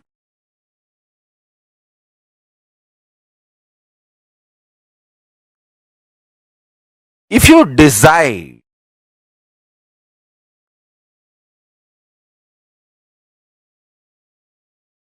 we all need to know decisions are not a logical thought current. It is Sankhya, multi-dimensional logical force. Sankalpa is not one more thought or idea you have.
What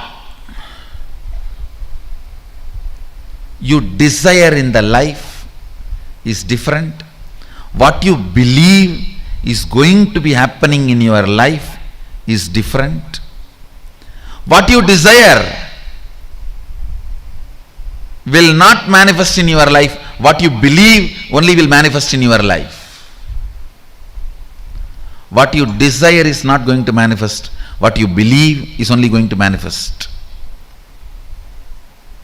You may believe one thing, you may desire something else. For example, you desire wealth, you desire health, you desire name and fame, but you strongly believe all this will never happen in your life. You desire wealth, you desire name and fame, you desire health, you desire all this, but do you believe all these are going to manifest in your life? No. Most of us don't, most of the time.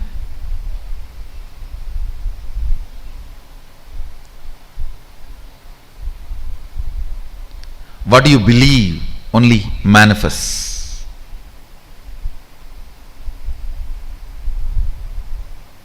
If it's a bad news for you, if you feel, oh God, then I don't believe anything good. I always believe.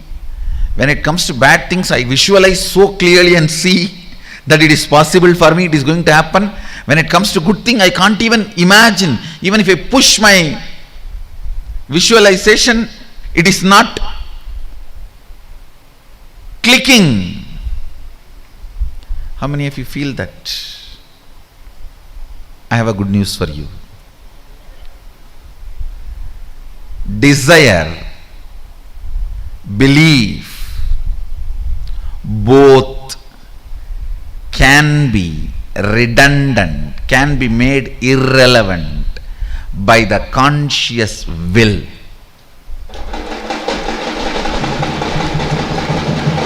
Understand?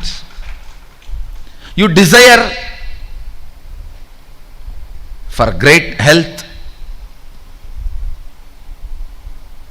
but you always believe you will only be tired, sick, dragging your life. Your desire is health. Your belief is sick or clinically fit. But if you will install the will of immortality of the Sadashiva, this both, your desire and belief, both can become redundant, irrelevant.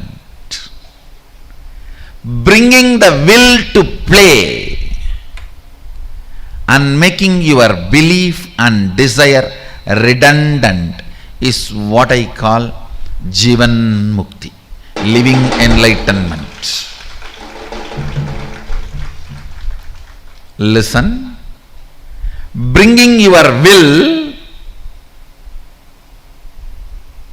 playing with your life, with your will, making desire and belief redundant is living enlightenment.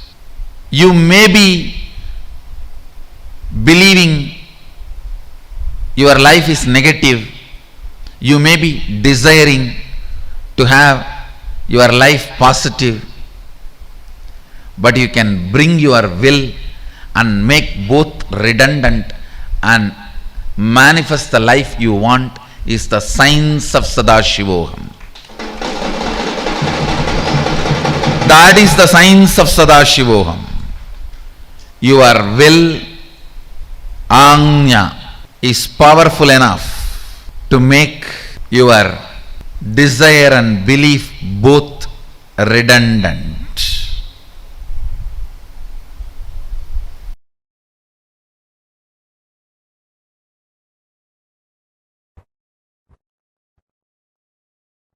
Jivan Mukti,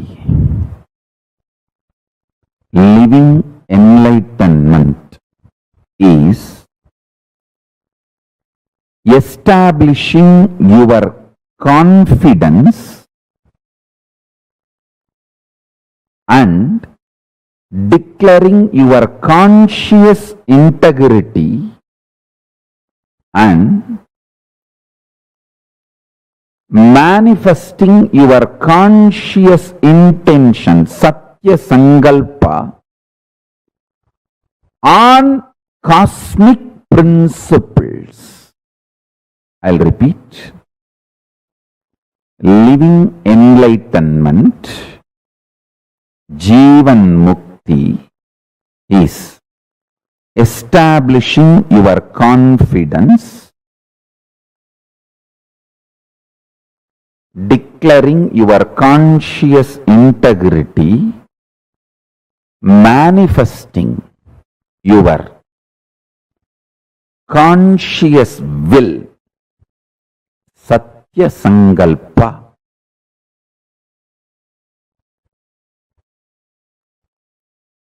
on the cosmic principles.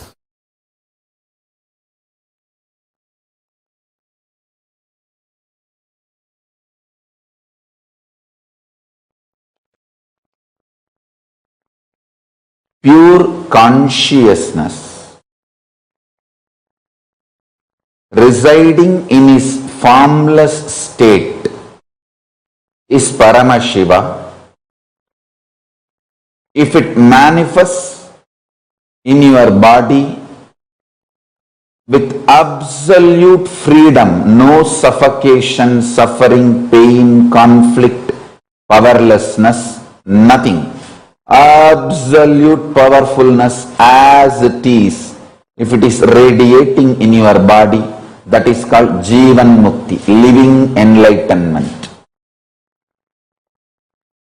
Any suffering, conflict, suffocation you feel is bondage. Knowing there is a bondage and you are not able to relieve yourself from that bondage, you go through that same rut again and again. That is called addiction. The good news is,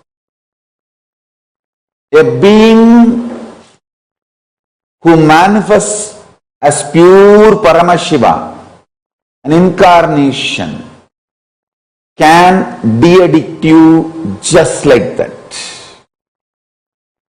Understand?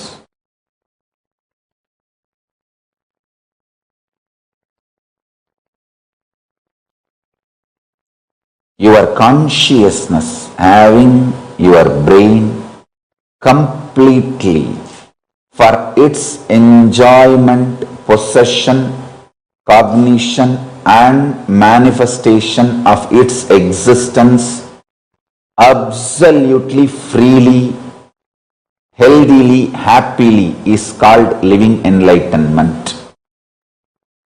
Every pattern you develop which brings suffocation, suffering, powerlessness in you is going to be the punishment for you first, before you even think of punishing others.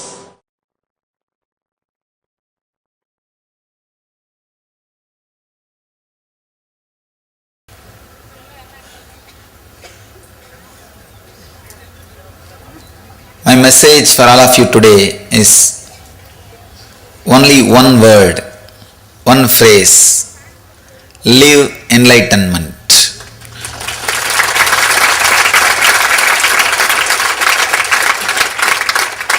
The Jivan Mukti. Understand,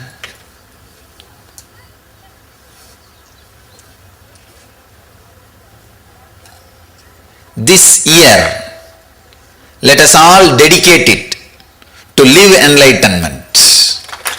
Come whatever may.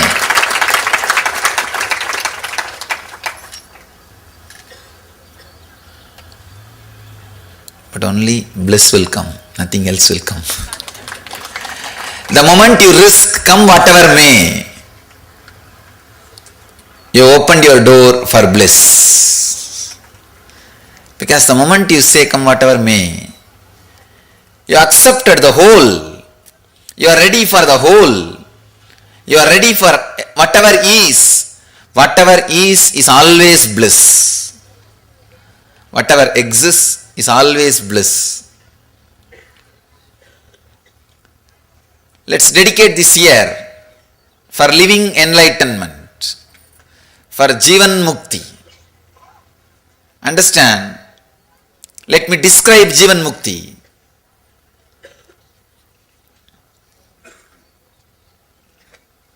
Conflict-free life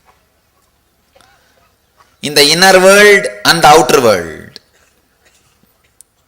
Conflict-free living.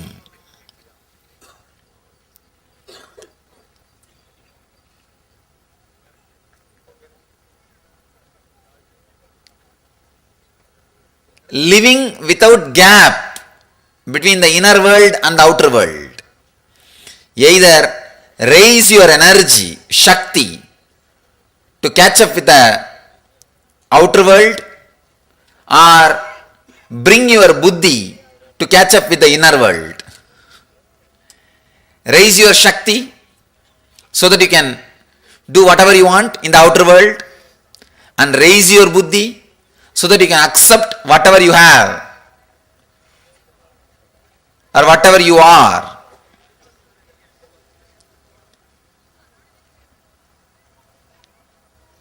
Through any one process, integrate yourself. Please understand, living an integrated life is what I call living enlightenment. Continuously living conflict-free life. Continuously living the beautiful, harmonious feeling. Continuously living in a deep feeling connection with the whole existence, with whatever is what I call living enlightenment.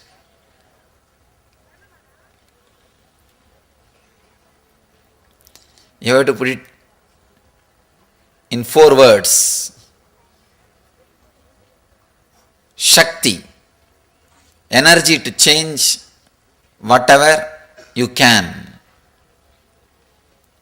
and Buddhi, intelligence to accept whatever is not needed to be changed, whatever doesn't need to be changed, and Yukti, clarity, understanding. However you change, the whole world is a constant, continuous changing dream. What you call as reality is a continuously changing dream. That Yukti, that clarity. Above all, a deep feeling connection, bhakti, towards the unchanging energy, what you call as master or existence. Shakti, Buddhi, Yukti, Bhakti. When you live all these 4 in the life experientially, you are living Jivan Mukti. You are living enlightenment. You are radiating Jivan Mukti. Shakti to change whatever you can means energy to work on your life. Buddhi to accept whatever doesn't need to change means clarity, intelligence. We don't have to change the whole thing. No need. Then you will be too busy with changing instead of enjoying. You don't need to change the whole thing. If you think only you will enjoy only when the whole world becomes yours or as you want, it can never happen. So no need to change the whole thing. Intelligence to accept whatever doesn't need to change. Ultimately, yukti, clarity.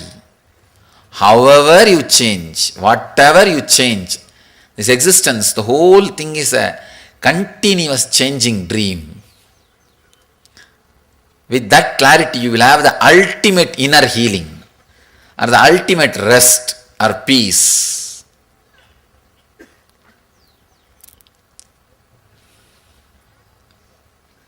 When you have that clarity, however you try, whatever you change, the whole existence is a continuous dream which changes.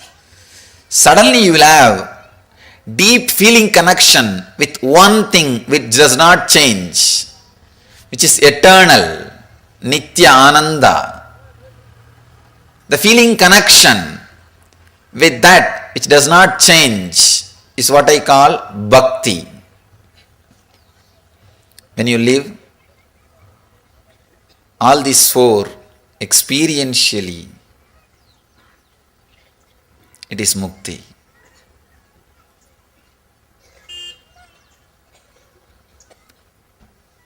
Continuously try to internalize the Master's words. Internalize these words. Actually, nothing else needs to be done except internalizing. Don't have guilt, you are not able to practice. Sometime in the initial level you may not be able to practice. Don't bother. Just internalize. Do not judge yourself. The day you hear the teachings, don't take up the teachings to judge yourself. Take up those teachings only to inspire yourself. Use the teachings to inspire you, not to judge you.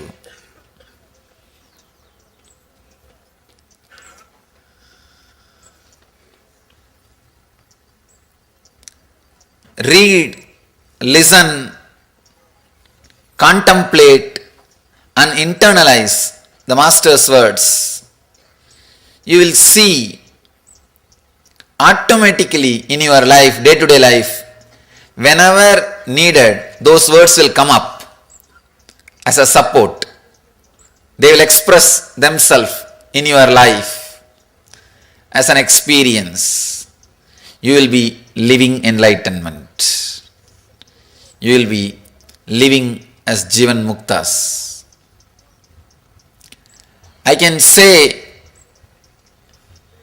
I wanted to say many more things, but if I express too many words, the main message may be lost in the too many words. You may carry unwanted words and leave the main message. So I do not want to use more and more words. I want you to remember only this one message. Express Shakti, Buddhi, Yukti, Bhakti, whatever level you can. That's all I am saying. Whatever level you can, radiate this four. You will see you are radiating mukti. You are living enlightenment. You are radiating Jivan Mukti. Let us all dedicate this year for living enlightenment.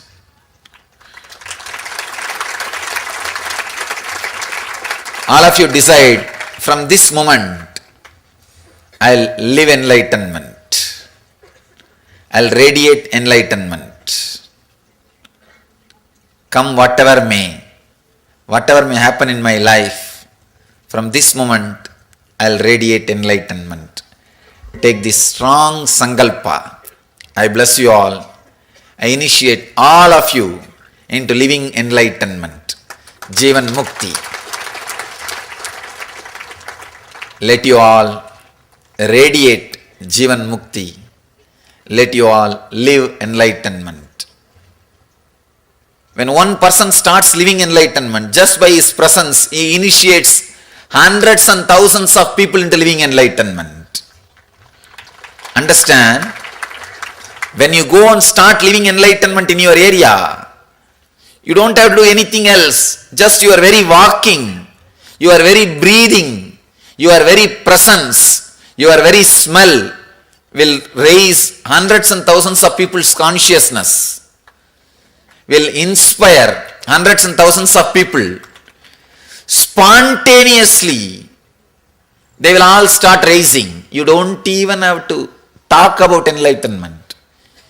Nothing is required. If you do it, wonderful, but nothing will be required. Just as a spontaneous expression. Please understand, when one person radiates enlightenment, what happens to the people who are around him or people who come in contact with him, you know. You know. Now start radiating. Now it's your time. Now it is your time.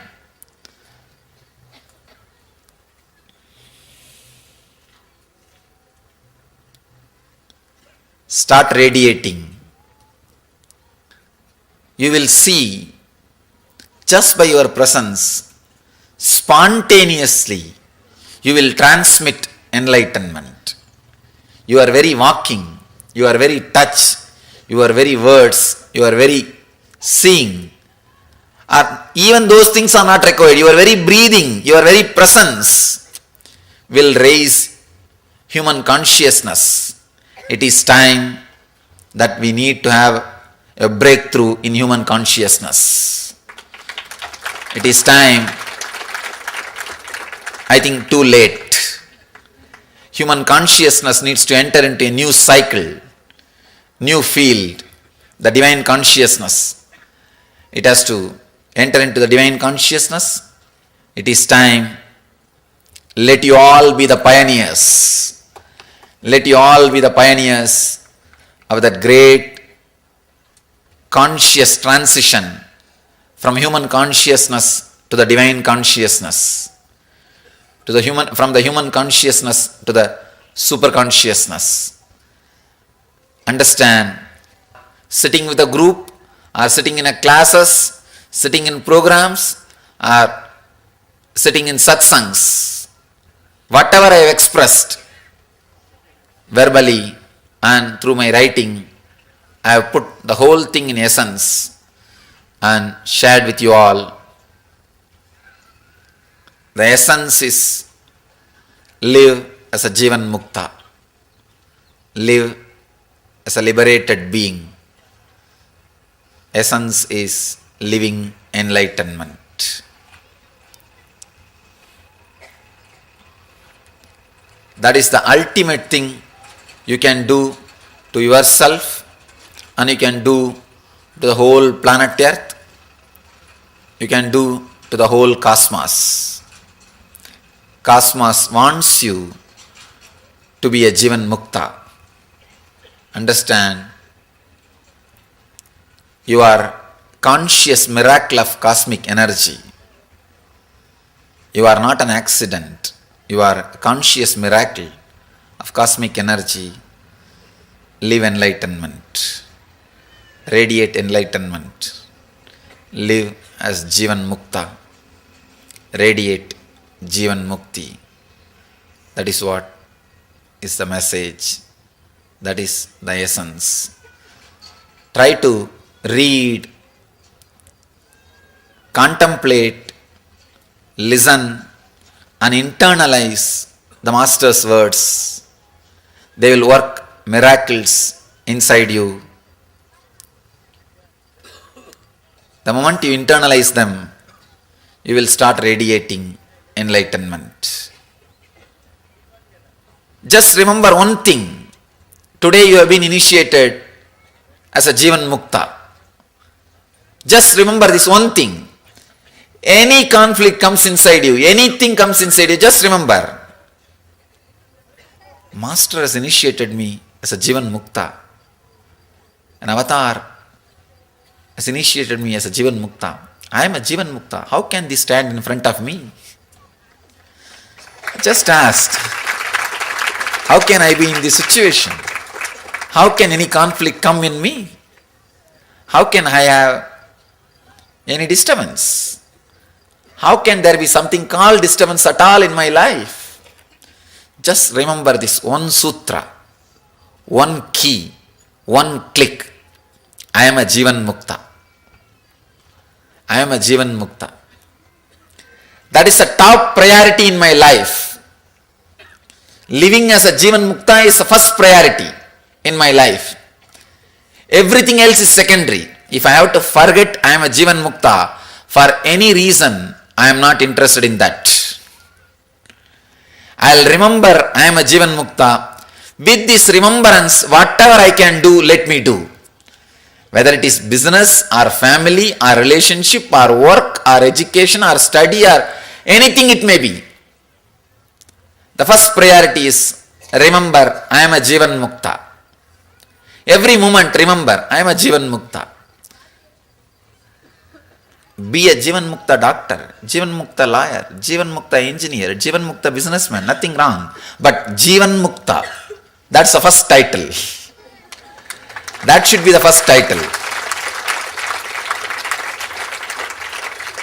Remember, any moment, I have been initiated as a Jivan Mukta. I am a Jivan Mukta. Now, in this situation, how a Jivan Mukta will behave? Behave in the same way. First thing, Jivan Mukta will not have confusion, so relax. He will not have conflict, relax. Now act. Act from the relaxation which has grown inside you by the clear remembrance that you are a Jivan Mukta. When you remember you are a Jivan Mukta, there is a beautiful fullness happens in you. Act out of that fullness. Move out of that fullness. Live out of that fullness.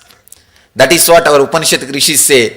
Purnamada Purnamidam Purnat Purnamudachyate Purnasya Purnamadaya Purnameva Vasishyate. When the whole moves out of wholeness, the wholeness remains as wholeness. If you act out of that wholeness, fulfilled feeling, the fulfillment will remain as fulfillment. Normally, when a desire comes, you act it out. Either it brings more and more desire or discontentment. But when you act out of fulfillment, I am a Jivan Mukta. With that remembrance, I am a Jivan Mukta. Suddenly you see, you are acting out of fulfillment. Purnamada Purnamidam. From the fulfillment, fulfillment comes out. From the whole moves. When the wholeness moves out of wholeness, wholeness remains as wholeness. When you are whole, you are holy. Understand? Act out of that wholeness. Whenever you feel you are disconnected from that wholeness, come back, sit, relax, remember again. Remember again. Till you are feeling connected again with that wholeness, stop doing anything else. That is what I call tapas. That is what I call meditation. Meditation is not something which you will do in separate time. Whenever you feel disconnected, shut yourself. Disconnect yourself from everything else. Connect, hook. Hook yourself with the divine. Connect yourself with the divine. Then, with that feeling connection, act. Let all your actions be done with this base current that you are a Jivan Mukta. You are living enlightenment. So just remember this one blessing. Understand, I bless you all sincerely with my very being. Let you all become Jivan Muktas. Let you all radiate living enlightenment. Let you all radiate eternal bliss, Nityananda. Thank you.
Akasha Tattva, the space dimension. Swamiji very beautifully explained and revealed about Chita Akasha, Kata Akasha, Tahara Akasha, and Mahakasha. How the space in us, all of you should know, the words you utter have tremendous power. Every single word that you utter, what you speak, how you speak, everything have tremendous power. The more number of times you keep repeating it again and again and again, you make that as your experience. The more number of times you keep repeating something again and again and again and again, it becomes an experience for you. Let me ask you all this question. How many of you have experienced, let's say you will tell, oh, it's boring, I don't like to do yoga, and yoga is very tiring and boring. By repeating it again and again and again, how many of you have seen that actually that has become an experience for you?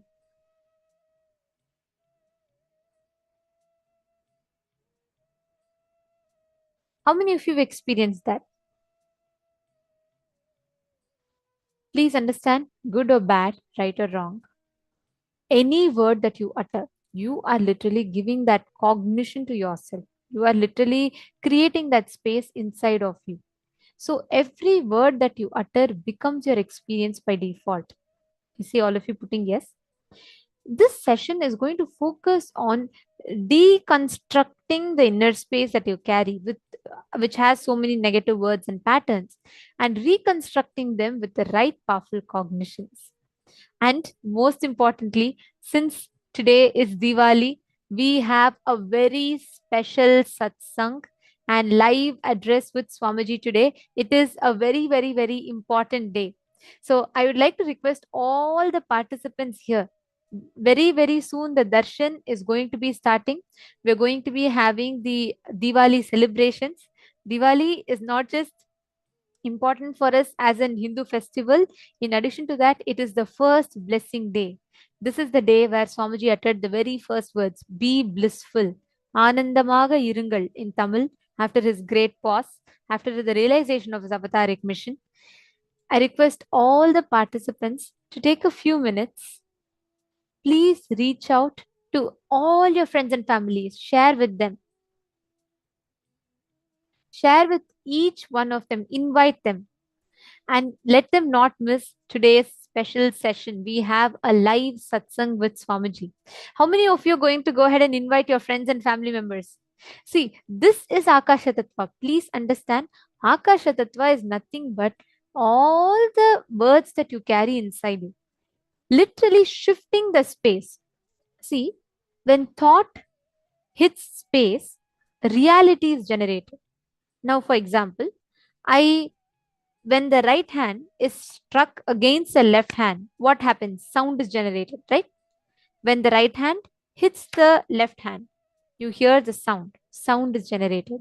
Same way, when thought hits the space, reality is generated.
I apologize for it. I hope now all of you are able to hear me.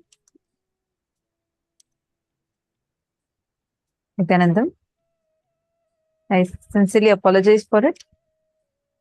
I was just explaining, Swamiji was so beautifully explaining about how when thought hits the space, reality is generated. See, when two objects are stuck with each other, sound is generated, like clap, sound gets generated, right? Same way, when the thought hits the space, reality gets generated.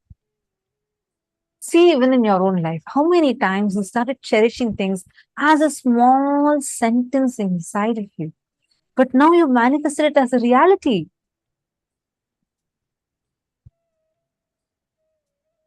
How many of you are understanding this?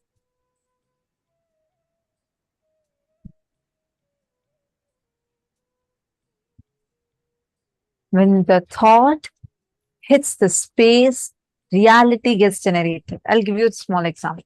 Many times you would notice children, they'll see their parents arguing and they see that the parents are uttering words like, just hell with life. I don't want to live a life like this. I just don't like this life. Children also start repeating these statements casually for fun. Slowly, by that time, even they come to their teenage period, already these words start becoming meaningful for them. That is how you manifest an experience about something. Many times, when you keep uttering a word, a statement saying that, oh, this is going to be something nice, this is going to be something nice, automatically you start making that as your experience. It becomes your experience. I remember a beautiful incident that happens in Meera, who is Meerabai, who is very deeply connected to Bhagavan Krishna. Her family actually conspires to give her poison because they see that she all the time she keeps singing about Krishna, and she was actually deeply devoted to Krishna. In a very young age, she had decided that her whole life is only for Krishna, and she used to just sit with the deity. She said, I will marry only Krishna, I will live only with Krishna, I am not going to live with anyone else, etc., etc. But she was later married into someone else's house, and that whole in-laws house, they started hating her because she was too devoted to Krishna and always only used to sing about Krishna. So they didn't like her. So they conspired to somehow kill her. So one of the tactics they try is they say they know that no other way it is possible to kill her. So they go and get a prasad. They say they get one kheer. It's a sweet dish. They prepare a sweet dish and mix poison in it. And they tell her that it is Krishna's prasadam. And I got it from the temple. Please eat it. This told that she actually she's so happy. She thinks that her family finally understood her and she takes to drink it. Suddenly, Krishna goes into her ears and starts uttering, it is hot, it is hot, it is hot, so many times that the cold kheer that she was holding, by hearing that it is hot multiple times, suddenly she starts experiencing that it is hot. She drops the bowl and breaks it. And of course, her life gets saved. See, just that words, it turned even the very experience into something else different. It is too important what thoughts, words that we are cherishing in our inner spaces. How many of you are clicking at this so far? The words you utter makes you your breathing space as Kata Akasha or Chita Akasha. Kata Akasha means a space in the pot, which is not useful for the pot. Like Kata Akasha is basically like a useless space that you have. Chitakasha is the same space filled with consciousness. The moment you visualize something, you can 3D print it as a reality. That is what is Chitakasha. How many of you are understanding this?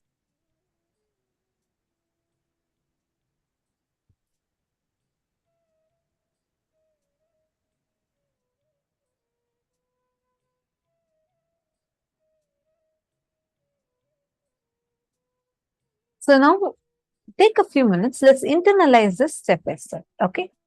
See, Chitakasha means consciously generated space where you are uttering words consciously, tuning to your life's goal and creating a conscious reality.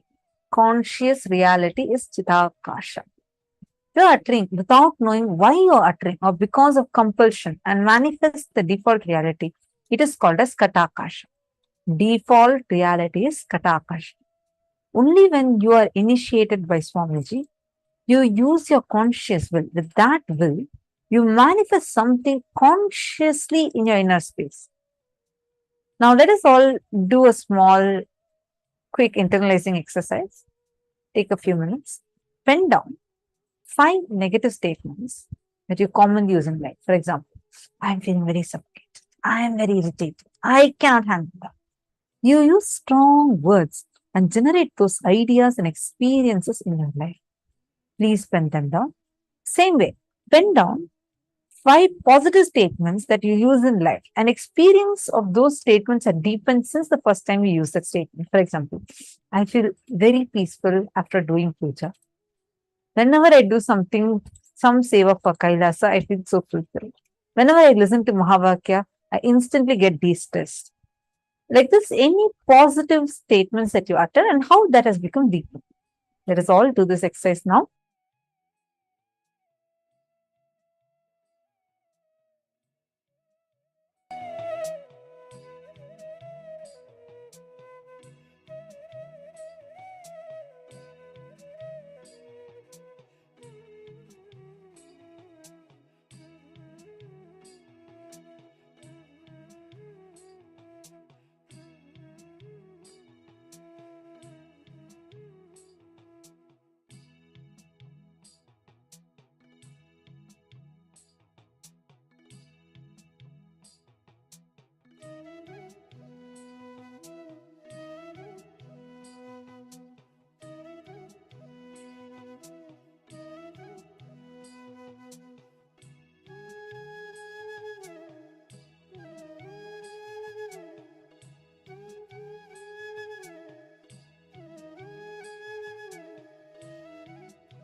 as all of you are writing, we are now going to be understanding and preparing for the initiation today. Today we have a very, very special initiation called the Chit Jata Granthi Bhedana process.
I was expanding on the science of making the best, highest superconscious mutation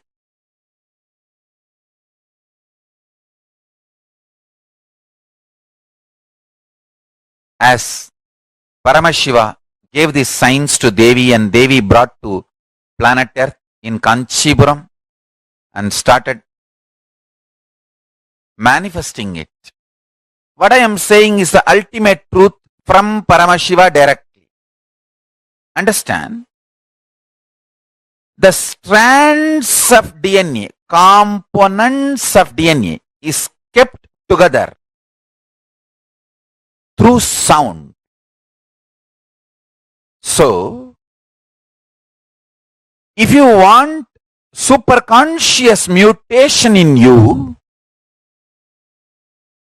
the sound through which your DNA is kept together need to be dismantled and the ultimate sound need to be inserted. Understand?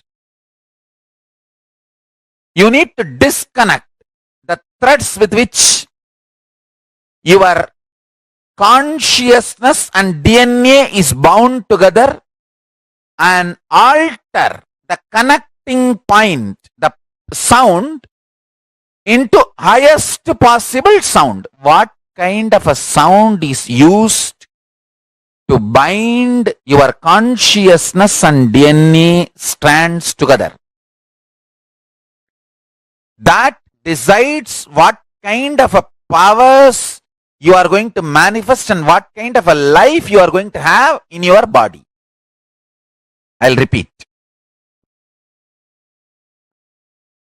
There are 4 situations in your life where consciousness is directly influencing your DNA. When you are hungry, when you are angry, when you are lusty, when you are about to fall sleepy, too tired, just want to get lost, withdraw. These 4 situations, your consciousness directly influences the DNA. The door between the consciousness and DNA is open.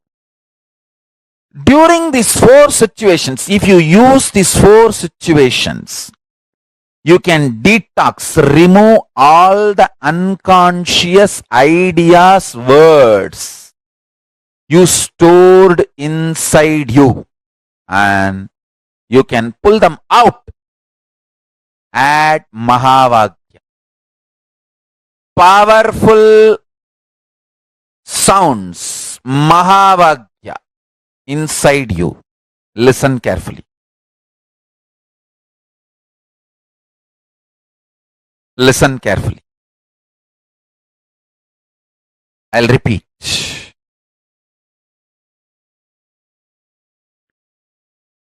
Your DNA strands are connected through water, hydrophobic material. DNA strands and the consciousness is connected through sound, sounds with which they are connected matters. The good news is you can reprogram, replace the old sounds through which your consciousness and DNA strands are tied together, connected together. The great news is you can use these 4 opportunities to do it easily. I'll give you the precise conclusion. Whenever you feel hungry, angry, lusty, sleepy, intensely reverberate your whole being with Mahavagya, Om Nityananda Paramashivoham, with the decision, let my being, let my consciousness manifest itself through my DNA using this Mahavagya as connection point. Let Mahavagya be the connective point. I tell you, immediately you will experience KAILASA. This Mahavagya is directly from KAILASA. Understand?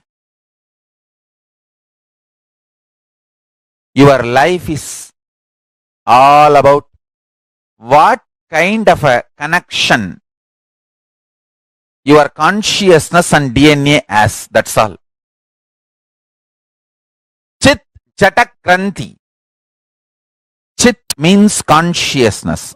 Jata means DNA. DNA is the closest matter which can have connection with consciousness. Chit Jata Granthi. The knot between the Chit and Jata. What is the material with which that knot is made? That sound. Sound is the material with which that knot is made. What kind of a sound made that knot? Listen, I'm repeating. If Mahavagya is the sound with which Chit and Jata is connected, you will have ultimate superconscious mutation.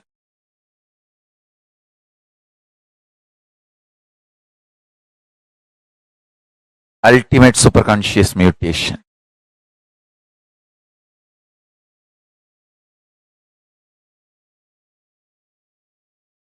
I am telling you, see, I had a guru.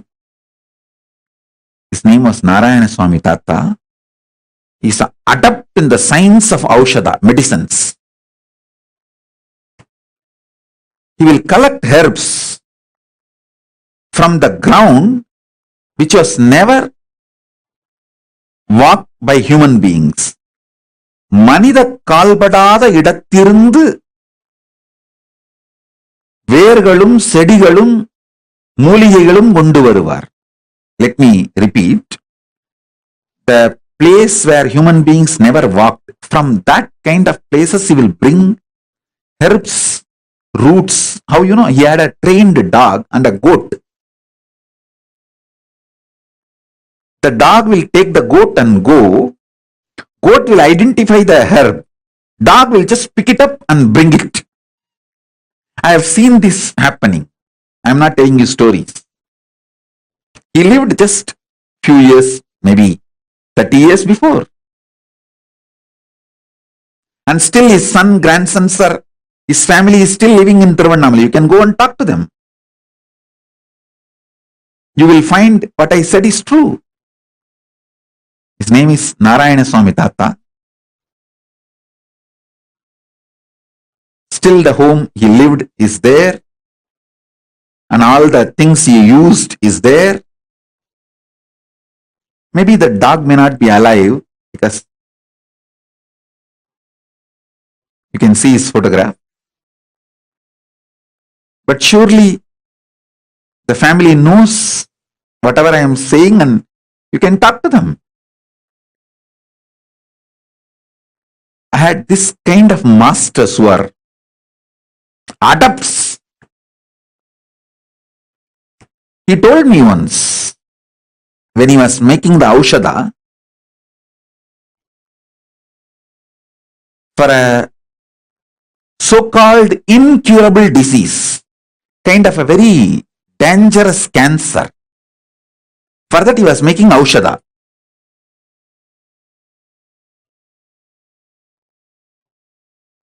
He collected too many things from too many sources and finally made the aushadha. He called that disciple, or I should say that client, who came to him for healing, for medical care, medical help, aushadha help, the customer. And he gave that medicine to him.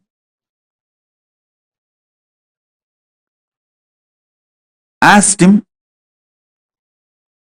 eat this medicine every day, once a day, for next 42 days. He prepared that medicine with a lot of difficulty. Third day, that guy came back saying that somebody in the home unknowingly threw that whole packet into the river. Without knowing that it is a medicine, they just threw the whole thing while they were cleaning the home and put it in the river. Nearby small stream where they dump all the unwanted things. Surely it is very difficult to do the medicine again. I was wondering how he is going to solve, how he is going to help this person to get out of the cancer now, because making the medicine again, collecting the whole items, almost impossible. All he did, he called that person, made him sit next to him and told, this simple process, whenever you are feeling hungry, do japa of this mantra. I tell you, I know it is very difficult for you to believe.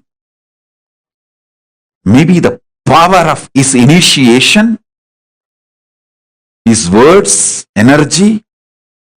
He said, whatever I made as aushadha, your body is capable of producing it when you add consciousness to your hunger. I tell you,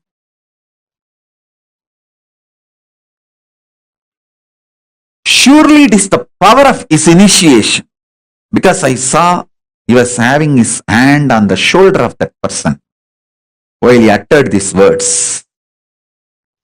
So that words have gone into his body like a powerful energy shock. Now literally I am having my hands on all your shoulders and giving you this initiation.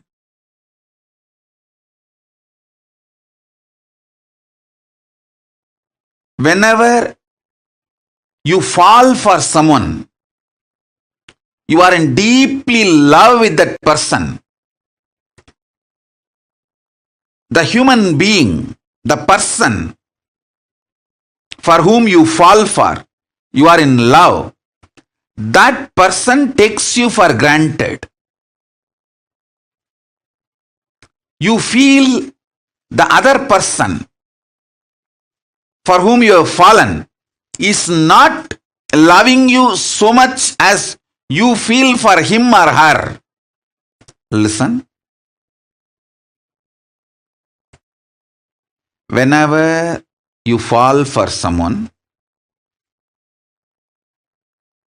you always feel the other person for whom you have fallen, that person takes you for granted and that person does not love you, have feelings to the same level you have. Sometimes this is the way you feel, sometimes this is truth also. With ordinary human beings, this is the way love is acted, reacted, given, received, reciprocated. This is the way the love flows with ordinary human beings. With the divine, with Paramashiva, the logic of love is totally different. Listen. When you love me, when you fall for me, first thing, I raise you. Second, I shower life energy in you. When I shower life energy in you, your consciousness is the most superior asset, wealth, property for you and for the world. Listen carefully.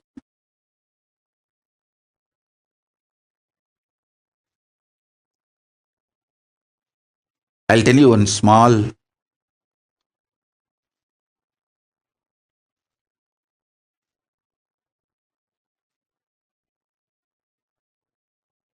very sweet, intimate happened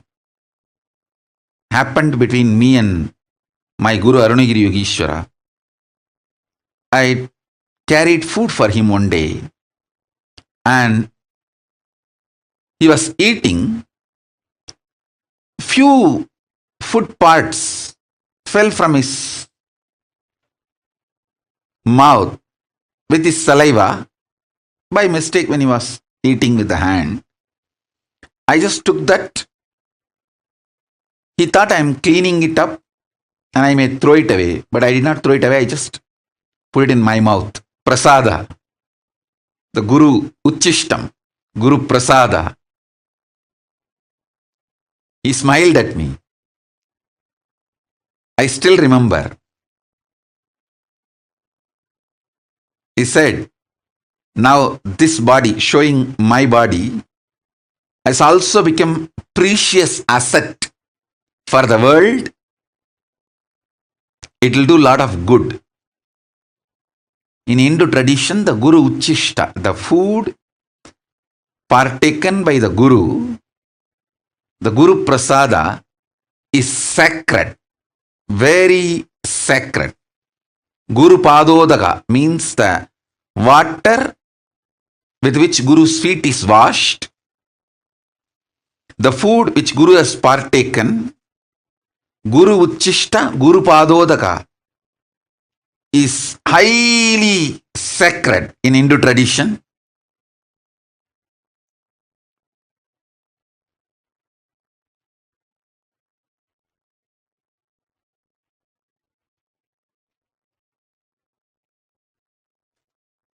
He said, just that little Uchishta which I took, the power of that, he said that his very biomemory, bioenergy is passed on and that will start flowering in this body now. This body also is a